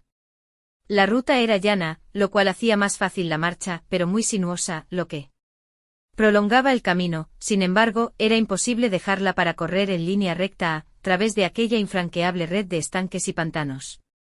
Al otro día, 1 de agosto, Miguel Strogoff pasó, al mediodía, por la aldea de Spasskoe, 120 verstas más allá, y 2 horas más tarde se detenía en la de Pokrovskoe.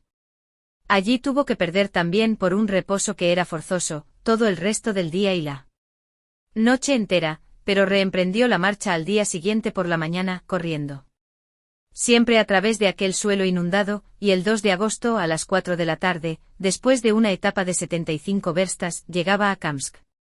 El país había cambiado. Esta pequeña ciudad de Kamsk es como una isla, habitable y sana, en medio de tan inhóspitas comarcas. Ocupa el centro mismo de la Baraba y, merced a los saneamientos realizados y a la canalización del río Tom, afluente del Irtiche que pasa por Kamsk, las pestilentes marismas se habían transformado en ricos terrenos de pasto. Sin embargo, aquellas mejoras no habían conseguido desarraigar por completo las fiebres que, sobre todo en otoño, hacían peligrosa la estancia en la ciudad. Pero así y todo, era un refugio para los habitantes de la Baraba cuando las fiebres palúdicas les arrojaban del resto de la provincia. La emigración provocada por la invasión tártara no había despoblado todavía la pequeña ciudad de Kamsk. Sus habitantes creían probablemente estar seguros en el centro de la Baraba o al menos pensaban tener tiempo de huir si se encontraban directamente amenazados. Miguel Strogoff, pese a sus deseos, no pudo obtener ninguna noticia en aquel lugar. Antes, al contrario, hubiera sido el gobernador el que se hubiese dirigido a él para conocer nuevas noticias, de haber sabido cuál era la verdadera identidad del pretendido comerciante de Irkutsk. Kamsk, en efecto, por su misma situación, parecía encontrarse al margen del mundo siberiano y de los graves acontecimientos que se desarrollaban. Miguel Strogoff no se dejó ver ni poco ni mucho. Pasar desapercibido no le bastaba, hubiera querido ser invisible. La experiencia del pasado le volvía más desconfiado para el presente y el porvenir. Así pues, se mantuvo apartado, poco deseoso de recorrer las calles del lugar, no queriendo abandonar el albergue en el cual habíase detenido. Habría podido encontrar un vehículo en Kamsk que fuera más cómodo que el caballo que llevaba desde Omsk, pero después de pararse a reflexionar, temió que la compra de una tarenta atrajase la atención hacia allí, hasta que hubiera traspasado las líneas ocupadas ahora por los tártaros, que cortaban Siberia siguiendo el valle del Irtiche. No quería arriesgarse a provocar sospechas. Además, para llevar a cabo la difícil travesía de la Baraba, para huir a través de los pantanos en caso de que algún peligro le amenazara directamente, para distanciarse de los jinetes lanzados en su persecución, para arrojarse, si era necesario, entre la más densa espesura de los juncos. Un caballo era, evidentemente, mejor que un carruaje. Más allá de Tomsk, en el mismo Krasnoyarsk, aquel importante centro de la Siberia occidental, Miguel Strogoff ya vería lo que convenía hacer. En cuanto a su caballo, ni siquiera había tenido el pensamiento de cambiarlo por otro. Se había acostumbrado ya a aquel valiente animal y sabía lo que podía dar de sí. Había tenido mucha suerte al comprarlo en Omsk, y el campesino que le había conducido a la parada de postas le había hecho un gran servicio. Pero si Miguel Strogoff se había ya acostumbrado al caballo, este parecía que poco a poco iba acostumbrándose a las fatigas de semejante viaje, y a condición de que se le reservara algunas horas de reposo, su jinete podía esperar que le conduciría más allá de las provincias invadidas. Durante la tarde y la noche del 2 al 3 de agosto, Miguel Strogoff permaneció confinado En su albergue sito en la entrada de la ciudad, por lo que era poco frecuentado y estaba al abrigo de inoportunos curiosos. Rendido por la fatiga, se acostó después de haber cuidado de que a su caballo no le faltase nada, pero no pudo dormir más que con un sueño intermitente. Demasiados recuerdos, demasiadas inquietudes le asaltaban a la vez. Las imágenes de su anciana madre y de su joven e intrépida compañera, que habían quedado detrás de él sin protección, pasaban alternativamente por su mente y se confundían a menudo en un solo pensamiento. Después su recuerdo volvía a la misión que había jurado cumplir, y cuya importancia iba haciéndose cada vez más patente desde su salida de Moscú. La invasión era extremadamente grave y la complicidad de Iván Ogarev la hacía más temible todavía. Cuando su mirada se posaba sobre la carta revestida con el sello imperial, aquella carta que sin duda contenía el remedio para tantos males, la salvación de aquel país desolado por la guerra, Miguel Strogoff sentía en su interior un deseo feroz de lanzarse a través de la estepa, de franquear a vuelo de pájaro la distancia que le separaba de Irkutsk, de ser un águila para elevarse por encima de los obstáculos, de ser un huracán para atravesar el aire con una velocidad de 100 verstas a la hora, de llegar, al fin, frente al Gran Duque y gritarle, Alteza, de parte de su Majestad, el Zar. Al día siguiente por la mañana, a las 6, Miguel Strogoff reemprendió el camino con intención de recorrer en esta jornada las 80 verstas que separan Kamsk de la aldea de Ubinsk. Al cabo de unas 20 verstas, encontró de nuevo los pantanos de la Baraba, que ninguna derivación desecaba ya y el suelo quedaba a menudo sumergido bajo un pie de agua. El camino era allí difícil de reconocer, pero gracias a su extrema prudencia, ningún incidente interrumpió su marcha. Miguel Strogoff llegó a Ubinsk y dejó reposar a su caballo durante toda la noche, porque quería, en la jornada siguiente, recorrer sin desmontar las 100 verstas que separan Ubinsk del Kulskoe. Partió pues al alba, pero desgraciadamente en esta parte de la Baraba el suelo era cada vez más detestable. Efectivamente, entre Ubinsk y Kamakova, las lluvias, muy copiosas unas semanas antes, habían depositado las aguas en aquella estrecha depresión como sobre una cuenca impermeable. No había solución de continuidad en aquellos estanques, pantanos y lagos. Uno de estos lagos, lo suficientemente considerable como para merecer esa denominación geográfica, el Chan, nombre chino, tuvo que bordearlo Miguel Strogoff a lo largo de 20 verstas y a costa de grandes esfuerzos y dificultades extremas, lo cual ocasionó retrasos que toda la impaciencia del correo del zar no podía impedir. Había hecho bien en no tomar un vehículo en Kamsk, porque su caballo pasaba por lugares por los que ningún carruaje hubiera podido pasar. A las 9 de la tarde Miguel Strogoff llegaba al Kulskoe, en donde se detuvo toda la noche. En esa aldea perdida en la Baraba no se tenía absolutamente ninguna noticia sobre la guerra, y es que por su misma naturaleza, esta parte de la provincia quedaba dentro de la bifurcación que formaban las dos columnas tártaras que avanzaban una sobre Omsk y la otra sobre Tomsk, por eso había escapado hasta aquel momento de los horrores de la invasión.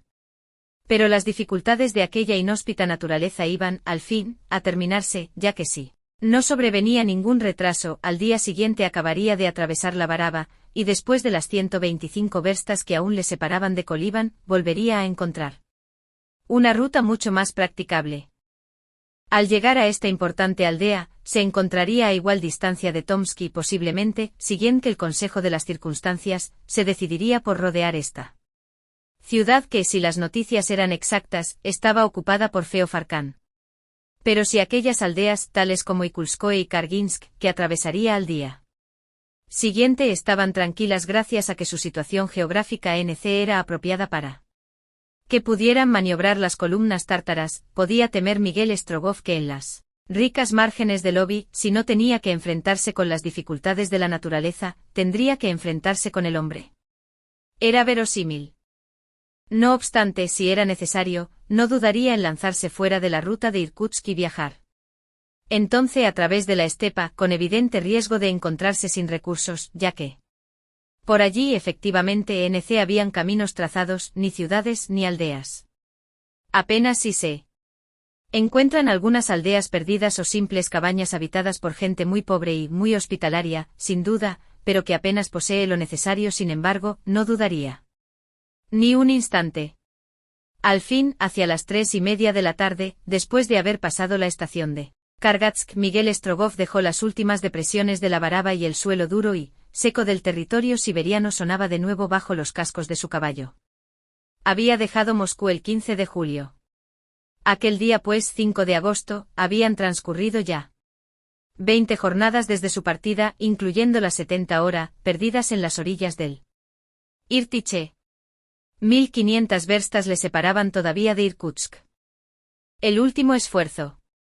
Miguel Strogoff tenía razón al temer algún mal encuentro en aquellas planicies que se prolongaban más allá de la Baraba, porque los campos, hollados por los cascos de los caballos, mostraban claramente que los tártaros habían pasado por allí, y de aquellos bárbaros podía decirse lo mismo que se dice de los turcos: por allá por donde pasa el turco no vuelve a crecer la hierba.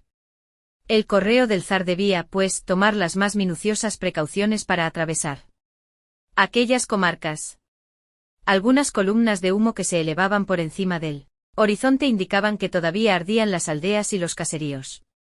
Aquellos incendios habían sido provocados por la vanguardia de las fuerzas tártaras, o el ejército del emir. ¿Había llegado ya a los últimos límites de la provincia? Se encontraba Feofar Khan personalmente en el gobierno del Yeniseisk. Miguel Strogoff no lo sabía y no podía decidir nada mientras no estuviera seguro sobre este punto. Estaba el país tan abandonado que no encontraría un solo siberiano a quien dirigirse.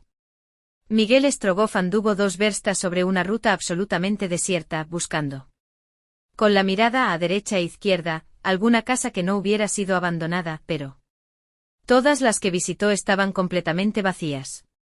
Finalmente distinguió una cabaña entre los árboles que todavía humeaba y al aproximarse vio a algunos pasos de los restos de la casa, a un anciano rodeado de niños que lloraban y una mujer, joven todavía, que sin duda debía de ser su hija y madre de los pequeños, arrodillada sobre el suelo y contemplando con mirada extraviada aquella escena de desolación. Estaba amamantando a un niño de pocos meses al que pronto le faltaría hasta la leche. Todo eran ruinas y miseria alrededor de esta desgraciada familia. Miguel Strogoff se dirigió hacia el anciano con voz grave. ¿Puedes responderme? Habla, contestó el viejo. ¿Han pasado por aquí los tártaros? Sí, puesto que mi casa está ardiendo. ¿Eran un ejército o un destacamento? Un ejército, puesto que por lejos que alcance tu vista, todos los campos están devastados. Iba comandado por el emir. Por el emir, puesto que las aguas del Obi se han teñido de rojo. ¿Y Feofar Khan ha entrado en Tomsk? Sí. ¿Sabes si los tártaros se han apoderado de Kolivan? No, puesto que Kolivan no está ardiendo. Gracias, amigo. ¿Puedo hacer algo por ti y por los tuyos? Nada. Hasta la vista. Adiós. Y Miguel Strogoff, después de depositar 25 rublos sobre las rodillas de la desgraciada mujer, que ni siquiera tuvo fuerzas para dar las gracias, montó de nuevo sobre su caballo y reemprendió la marcha que por un instante había interrumpido. Ahora ya sabía que debía evitar pasar a todo trance por Tomsk. Dirigirse a Kolivan, a donde los tártaros aún no habían llegado, todavía era posible, y lo que debía hacer en esta ciudad era rehabituallarse para una larga etapa y lanzarse fuera de la ruta de Irkutsk, dando un rodeo para no pasar por Tomsk, después de haber franqueado el Obi. No había otro camino a seguir. Una vez decidido este nuevo itinerario, Miguel Strogoff no dudó ni un instante, e imprimiendo a su caballo una marcha rápida y regular, siguió la ruta directa que le llevaba a la orilla izquierda del Obi, del que le separaban aún 40 verstas. Encontraría un transbordador para poder atravesar el río, o los tártaros habrían destruido todo tipo de embarcaciones, viéndose obligado a atravesar el río a nado. Ya lo resolvería. En cuanto al caballo, muy agotado ya, después de pedirle que empleara el resto de sus fuerzas en esta etapa, Miguel Strogoff intentaría cambiarlo por otro en Kolivan. Sentía el que dentro de poco el pobre animal se quedaría sin su dueño. Coliban debía ser, pues, como un nuevo punto de partida, porque a partir de esta ciudad su viaje se efectuaría en unas nuevas condiciones.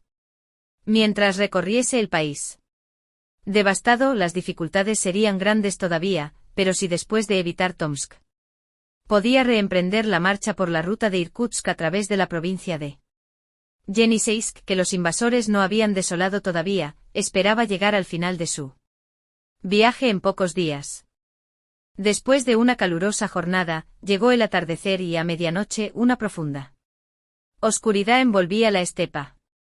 El viento, que había desaparecido al ponerse el sol, dejaba la atmósfera en una calma absoluta. Únicamente dejaban oírse sobre la desierta ruta el galope del caballo y algunas palabras con las que su dueño le animaba. En medio de aquellas tinieblas era preciso poner una atención extrema para no lanzarse fuera del camino bordeado de estanques y de pequeñas corrientes de agua, tributarias del Obi. Miguel Strogoff avanzó tan rápidamente como le era posible, pero con una cierta circunspección, confiando tanto en su excelente vista, que penetraba las sombras, como en la prudencia de su caballo, cuya sagacidad le era sobradamente conocida. En aquel momento Miguel Strogoff, habiendo puesto pie a tierra para cerciorarse de la dirección exacta que tomaba el camino, creyó oír un murmullo confuso que procedía del oeste. Era como el ruido de una cabalgata lejana sobre la tierra reseca. No había duda. A 1 o 2 verstas detrás de él se producía una cierta cadencia de pasos que golpeaban regularmente el suelo. Miguel Strogoff escuchó con mayor atención, después de haber puesto su oído en el eje mismo del camino. Es un destacamento de jinetes que vienen por la ruta de Omsk, se dijo. Marchan a paso rápido porque el ruido aumenta. ¿Serán rusos o tártaros? Miguel Strogoff escuchó todavía. Sí, estos jinetes vienen a todo galope. Estarán aquí antes de 10 minutos. Mi caballo no podrá mantener la distancia. Si son rusos me uniré a ellos, pero si son tártaros es preciso evitarlos. ¿Pero cómo? ¿Dónde puedo esconderme en esta estepa? Miguel Strogoff miró a su alrededor y su penetrante mirada descubrió una masa confusamente perfilada en las sombras, a un centenar de pasos delante de él, a la derecha del camino. Allí hay una espesura, se dijo, aunque buscar refugio es exponerme a ser apresado si los jinetes la registran, no tengo elección. Aquí están. Aquí están. Instantes después Miguel Strogoff, llevando a su caballo por la brida, llegaba a un pequeño bosque de maleza, al cual tuvo acceso por una vereda. Aquí y allá, completamente desprovista de árboles, discurría aquella senda entre barrancos y estanques, separados por matas de juncos y brezos nacientes. A ambos lados el terreno era absolutamente impracticable y el destacamento debía pasar forzosamente por delante de aquel bosquecillo, ya que seguía la gran ruta hacia Irkutsk. Miguel Strogoff buscó la protección de la maleza, pero apenas se había internado unos 40 pasos cuando se vio detenido por una corriente de agua que encerraba la espesura en un recinto semicircular. Las sombras eran tan espesas que el correo del zar no corría ningún peligro de ser visto, a menos que el bosquecillo fuera minuciosamente registrado. Condujo pues su caballo hasta la orilla del riachuelo y, después de atarlo a un árbol, volvió al lindero del bosque para cerciorarse de a qué bando pertenecían los jinetes. Apenas acababa de agazaparse detrás de la maleza, cuando un resplandor bastante confuso, del que se destacaban aquí y allá algunos puntos brillantes, apareció entre las sombras. Antorchas, se dijo. Y retrocedió vivamente, deslizándose como un felino, hasta ocultarse en la parte más densa de la espesura. A medida que iban aproximándose al bosquecillo, el paso de los caballos comenzaba a hacerse más lento.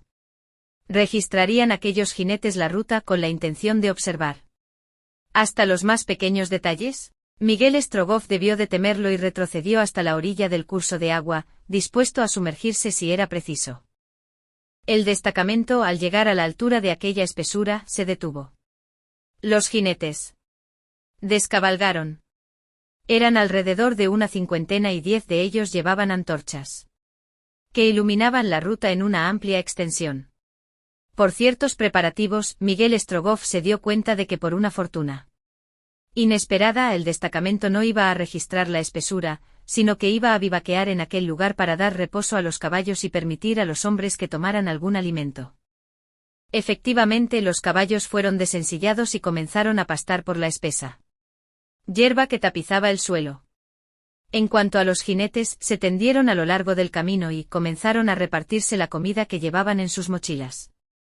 Miguel Strogoff conservaba toda su sangre fría y deslizándose entre los matorrales, intentó ver y oír. Era un destacamento que procedía de Omsk y estaba compuesto por jinetes uzbeks, raza dominante en Tartaria, cuyo tipo se asemeja sensiblemente al mongol. Estos hombres bien constituidos, de una talla superior a la media, de rasgos duros y salvajes, estaban cubiertos con un talpak, especie de gorro de piel de carnero negra, e iban calzados con botas amarillas de tacón alto, cuyas puntas se dirigían hacia arriba, como los zapatos de la Edad Media. Su pelliza era de indiana y estaba guateada con algodón crudo, sujetándola a la cintura mediante un cinturón de cuero con pintas rojas. Sus armas defensivas eran un escudo y las ofensivas estaban constituidas por un sable curvo, un largo cuchillo y un fusil de mecha suspendido del arzón de la silla. Una capa de fieltro de colores brillantes cubría sus espaldas. Los caballos, que pastaban con toda libertad por los linderos de la espesura, eran de raza uzbeka como los jinetes que los montaban. Esta circunstancia podía distinguirse perfectamente a la luz de las antorchas que proyectaban una viva claridad sobre el ramaje de la maleza. Estos animales, un poco más pequeños que el caballo turcomano, pero dotados de una notable fortaleza, son bestias de fondo que no conocen otro tipo de marcha que el galope. El destacamento estaba mandado por un pendiabaschi, es decir, un comandante de 50 hombres, que tenía bajo sus órdenes a un debasti, simple jefe de 10 hombres. Estos dos oficiales llevaban un casco y una media cota de malla y el distintivo que indicaba su grado eran unas pequeñas trompetas colgadas del arzón de su silla.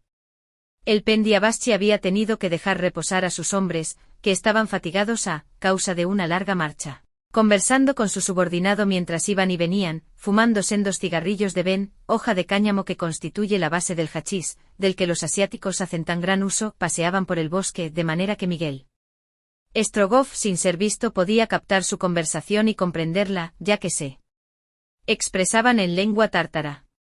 Ya desde las primeras palabras que llegaron a los oídos del fugitivo, la atención de Miguel Strogoff se sobreexcitó. Efectivamente era a él a quien se estaban refiriendo. Este correo no puede habernos sacado tanta ventaja, decía el pendiabaschi, y por otra parte es absolutamente imposible que haya tomado otra ruta que la de la Baraba. ¿Quién sabe si ni siquiera ha abandonado Omsk? Respondió el Deb Baskvi. Puede ser que todavía esté escondido en alguna casa de la ciudad. Se dice que es natural del país, un siberiano y por tanto, debe de conocer estas comarcas, puede que haya salido de la ruta de Irkutsk para volver a ella más tarde. Pero entonces le habremos adelantado, respondió el pendiabaschi, porque hemos salido de Omsk menos de una hora después de su partida y hemos seguido el camino más corto con los caballos a todo galope. Por tanto, o se ha quedado en Omsk o llegaremos a Tomsk antes que él para cortarle la retirada y en cualquiera de los dos casos, no llegará a Irkutsk. Es una mujer fuerte aquella vieja siberiana que es, evidentemente, su madre. Dijo el Debaschi. Al oír esta frase el corazón de Miguel Strogoff aceleró sus latidos y pareció que fuera a romperse. Sí, respondió el pendiabaschi, continúa sosteniendo que aquel pretendido comerciante no es su hijo, pero ya es demasiado tarde. El coronel Ogarev no se ha dejado engañar y, tal como ha dicho, ya sabrá hacer hablar a esa vieja bruja cuando llegue el momento. Cada una de estas palabras era como una puñalada que se asestara a Miguel Strogoff. Había sido identificado como correo del zar, un destacamento de caballería, lanzado en su persecución, no podía dejar de cortarle la ruta. Y supremo dolor. Su madre estaba en manos de los tártaros y el cruel Iván Ogarev se vanagloriaba de que la haría hablar cuando quisiera. Miguel Strogoff sabía perfectamente que la enérgica siberiana no hablaría nunca y eso le costaría la vida. No creía ya que pudiera odiar a Iván Ogarev más de lo que lo había odiado hasta aquel instante, pero sin embargo una nueva oleada de odio le subió al corazón. El infame que había traicionado a su país, amenazaba ahora con torturar a su madre. Los dos oficiales continuaron conversando y Miguel Strogoff creyó entender que en los alrededores de Kolíban era inminente un enfrentamiento entre las tropas tártaras y las moscovitas, que habían llegado procedentes del norte. Un pequeño cuerpo del ejército ruso compuesto por unos 2000 hombres había aparecido sobre el curso inferior del Obi, dirigiéndose hacia Tomsk a marchas forzadas. Si era cierto, este cuerpo de tropas gubernamentales iba a encontrarse con el grueso de las fuerzas de Feofarkán y sería inevitablemente aniquilado, quedando toda la ruta de Irkutsk en poder de los invasores. En cuanto a lo que se refería a él mismo por algunas palabras del Pendiabaschi, Miguel Strogoff supo que habían puesto precio a su cabeza y que se había dado orden de capturarlo vivo o muerto. Tenía, pues, necesidad imperiosa de adelantar al destacamento de jinetes uzbeks sobre la ruta de Irkutsk y dejar de por medio el río Obi. Pero para ello era necesario huir antes de que levantaran el campamento. Tomada esta resolución, Miguel Strogoff se preparó para ejecutarla. El alto en el camino del destacamento no podía prolongarse mucho porque el Pendiabaschi no tenía intención de permitir a sus hombres más de una hora de descanso, aunque sus caballos no pudieran ser cambiados en Omsk por otros de refresco y debían de estar por tanto tan fatigados como el de Miguel Strogoff, por las mismas razones de tan largo viaje. No había pues ni un instante que perder. Era la 1 de la madrugada y necesitaba aprovechar la oscuridad de la noche que pronto sería invadida por las luces del alba, para abandonar el bosquecillo y lanzarse de nuevo sobre la ruta. Pero aunque le favoreciera la noche el éxito de la huida, en aquellas condiciones, parecía casi imposible. Miguel Strogoff no quería dejar ningún cabo suelto. Tomó el tiempo necesario para reflexionar y sopesar minuciosamente los factores que tenía en contra con el fin de mejorar las condiciones a su favor. De la disposición del terreno sacó las siguientes conclusiones: no podía escapar por la parte de atrás del soto formado por un arco de maleza cuya cuerda era el camino principal. El curso de agua que rodeaba este arco era, no solamente profundo, sino bastante ancho y muy fangoso. Grandes matas de juncos hacían absolutamente impracticable el paso de este curso. Bajo aquellas turbias aguas se presentía un fondo cenagoso sobre el que los pies no podían encontrar ningún punto de apoyo. Además, más allá del curso de agua, el suelo estaba cubierto de matorrales y difícilmente se prestaba a las maniobras de una rápida huida. Una vez dada la alarma, Miguel Strogoff sería perseguido tenazmente y pronto rodeado, cayendo irremisiblemente en manos de los jinetes tártaros. No había pues más que un camino practicable, uno solo, y este era la gran ruta. Lo que Miguel Strogoff debía intentar era llegar hasta ella rodeando el lindero del bosque y sin llamar la atención, franquear un cuarto de versta antes de ser descubierto, pidiendo a su caballo que empleara lo que le quedaba de energía y vigor y que no cayera muerto de agotamiento antes de llegar a la orilla del Obi. Después, bien con una barca, o a nado si no había ningún otro medio de transporte, atravesar este importante río. Su energía y su coraje se decuplicaban cuando se encontraba cara al peligro. Con aquella huida iba su vida, la misión que se le había encomendado, el honor de su país y, puede que la salvación de su propia madre. No podía dudar y puso manos a la obra. El tiempo apremiaba porque ya se producían ciertos movimientos entre los hombres del destacamento. Algunos jinetes iban y venían por el camino, frente al lindero del bosque, otros estaban todavía echados al pie de los árboles, pero los caballos iban reuniéndose poco a poco en la parte central del soto. Miguel Strogoff tuvo, en principio, la intención de apoderarse de algunos de aquellos caballos, pero se dijo con razón, que debían de estar tan cansados como el suyo y que por tanto, más valía confiar en este, que tan seguro era y tan buenos servicios le había prestado hasta aquel momento. El enérgico animal, escondido tras altas malezas de brezo, había escapado a las miradas de los jinetes uzbeks, ya que estos no se habían adentrado hasta el límite extremo del bosquecillo. Miguel Strogoff, deslizándose sobre la hierba, se aproximó a su caballo, que estaba acostado sobre el suelo. Le acarició con la mano y le habló con dulzura para hacer que se levantara sin ruido alguno. En aquel momento se produjo una circunstancia favorable, las antorchas, completamente consumidas, se apagaron, y la oscuridad se hizo aún más profunda, sobre todo en aquellos lugares que estaban cubiertos de maleza. Después de ponerle el bocado al caballo, aseguró la cincha de la silla, apretó la correa de los estribos y comenzó a llevar al caballo de la brida con toda lentitud. El inteligente animal, como si hubiera comprendido lo que de él se esperaba, siguió a su dueño dócilmente sin que se le escapase el más ligero relincho, pese a lo cual algunos caballos uzbeks levantaron sus cabezas y se dirigieron poco a poco hacia los linderos de la espesura. Miguel Strogoff llevaba su revólver en la mano derecha, presto a volarle la cabeza al primer jinete tártaro que se le aproximara, pero afortunadamente no fue dada la alarma y pudo alcanzar el ángulo que formaba el bosque por la parte derecha encontrándose de nuevo sobre el duro suelo de la ruta. La intención de Miguel Strogoff para evitar ser visto, era no montar sobre el caballo hasta que se encontrara a una prudente distancia de la espesura, cuando hubiese conseguido llegar a una curva del camino que se encontraba a unos 200 pasos de allí. Desgraciadamente en el momento en que Miguel Strogoff iba a franquear el lindero del bosque, el caballo de alguno de los jinetes, al olfatearlo, relinchó y se lanzó al galope por el camino.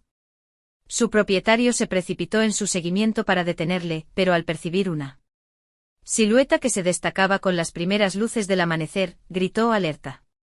Al oír este grito, todos los hombres del destacamento se precipitaron sobre sus caballos para lanzarse a la ruta. Miguel Strogoff no tuvo más remedio que montar y lanzarse a todo galope. Los dos oficiales se pusieron a dar órdenes, gritando y arengando a sus hombres, pero en aquel momento el correo del zar ya había iniciado su carrera.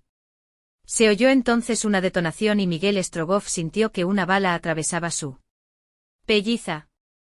Sin volver la cabeza ni responder al ataque, picó espuelas y, franqueando el lindero del bosquecillo de un formidable salto, se lanzó a rienda suelta en dirección al Obi. Los caballos de los jinetes uzbeks estaban desensillados y podía, por tanto, tomar una cierta ventaja sobre sus perseguidores, pero no podían tardar mucho en lanzarse tras sus pasos. Efectivamente, menos de 2 minutos después de haber abandonado el bosquecillo, oyó el galope de varios caballos que poco a poco iban ganando terreno. La luz del alba comenzaba a clarear el día y los objetos se hacían visibles en un radio mayor. Miguel Strogoff, volviendo la cabeza, se apercibió de que un jinete se le iba acercando rápidamente. Se trataba del de Baschi. Este oficial, contando con un magnífico caballo, iba a la cabeza de los perseguidores y amenazaba con alcanzar al fugitivo. Sin pararse, Miguel Strogoff dirigió hacia él su revólver y mirándole solo un instante con pulso seguro, apretó el gatillo. El oficial uzbek, alcanzado en pleno pecho, rodó por el suelo. Pero los otros jinetes le seguían de cerca y sin prestar atención al estado del de Baschi, excitados por sus propias vociferaciones, hundiendo las espuelas en los flancos de sus caballos, iban acortando poco a poco la distancia que les separaba de Miguel Strogoff. Durante una media hora, sin embargo, el correo del zar pudo mantenerse fuera del alcance de las armas tártaras, pero notaba que su caballo se agotaba por momentos y a cada instante temía que tropezara con cualquier obstáculo y cayera para no levantarse. Mas, el día era ya bastante claro, aunque el sol no había aparecido por encima del horizonte. A una distancia de poco más de 2 verstas, se distinguía una pálida línea bordeada por árboles bastante espaciados entre sí. Era el Obi, que discurría de sudoeste a noreste, casi al mismo nivel del suelo, cuyo valle estaba formado por la misma estepa siberiana. Los jinetes tártaros dispararon varias veces sus fusiles contra Miguel Strogoff, pero sin alcanzarle, y varias veces también el correo del zar se vio obligado a descargar su revólver contra algunos de los jinetes que se acercaban demasiado a él.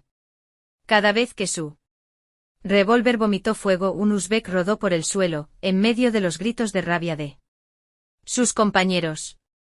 Pero esta persecución no podía acabar más que con desventaja para Miguel Strogoff, porque su caballo estaba ya reventado.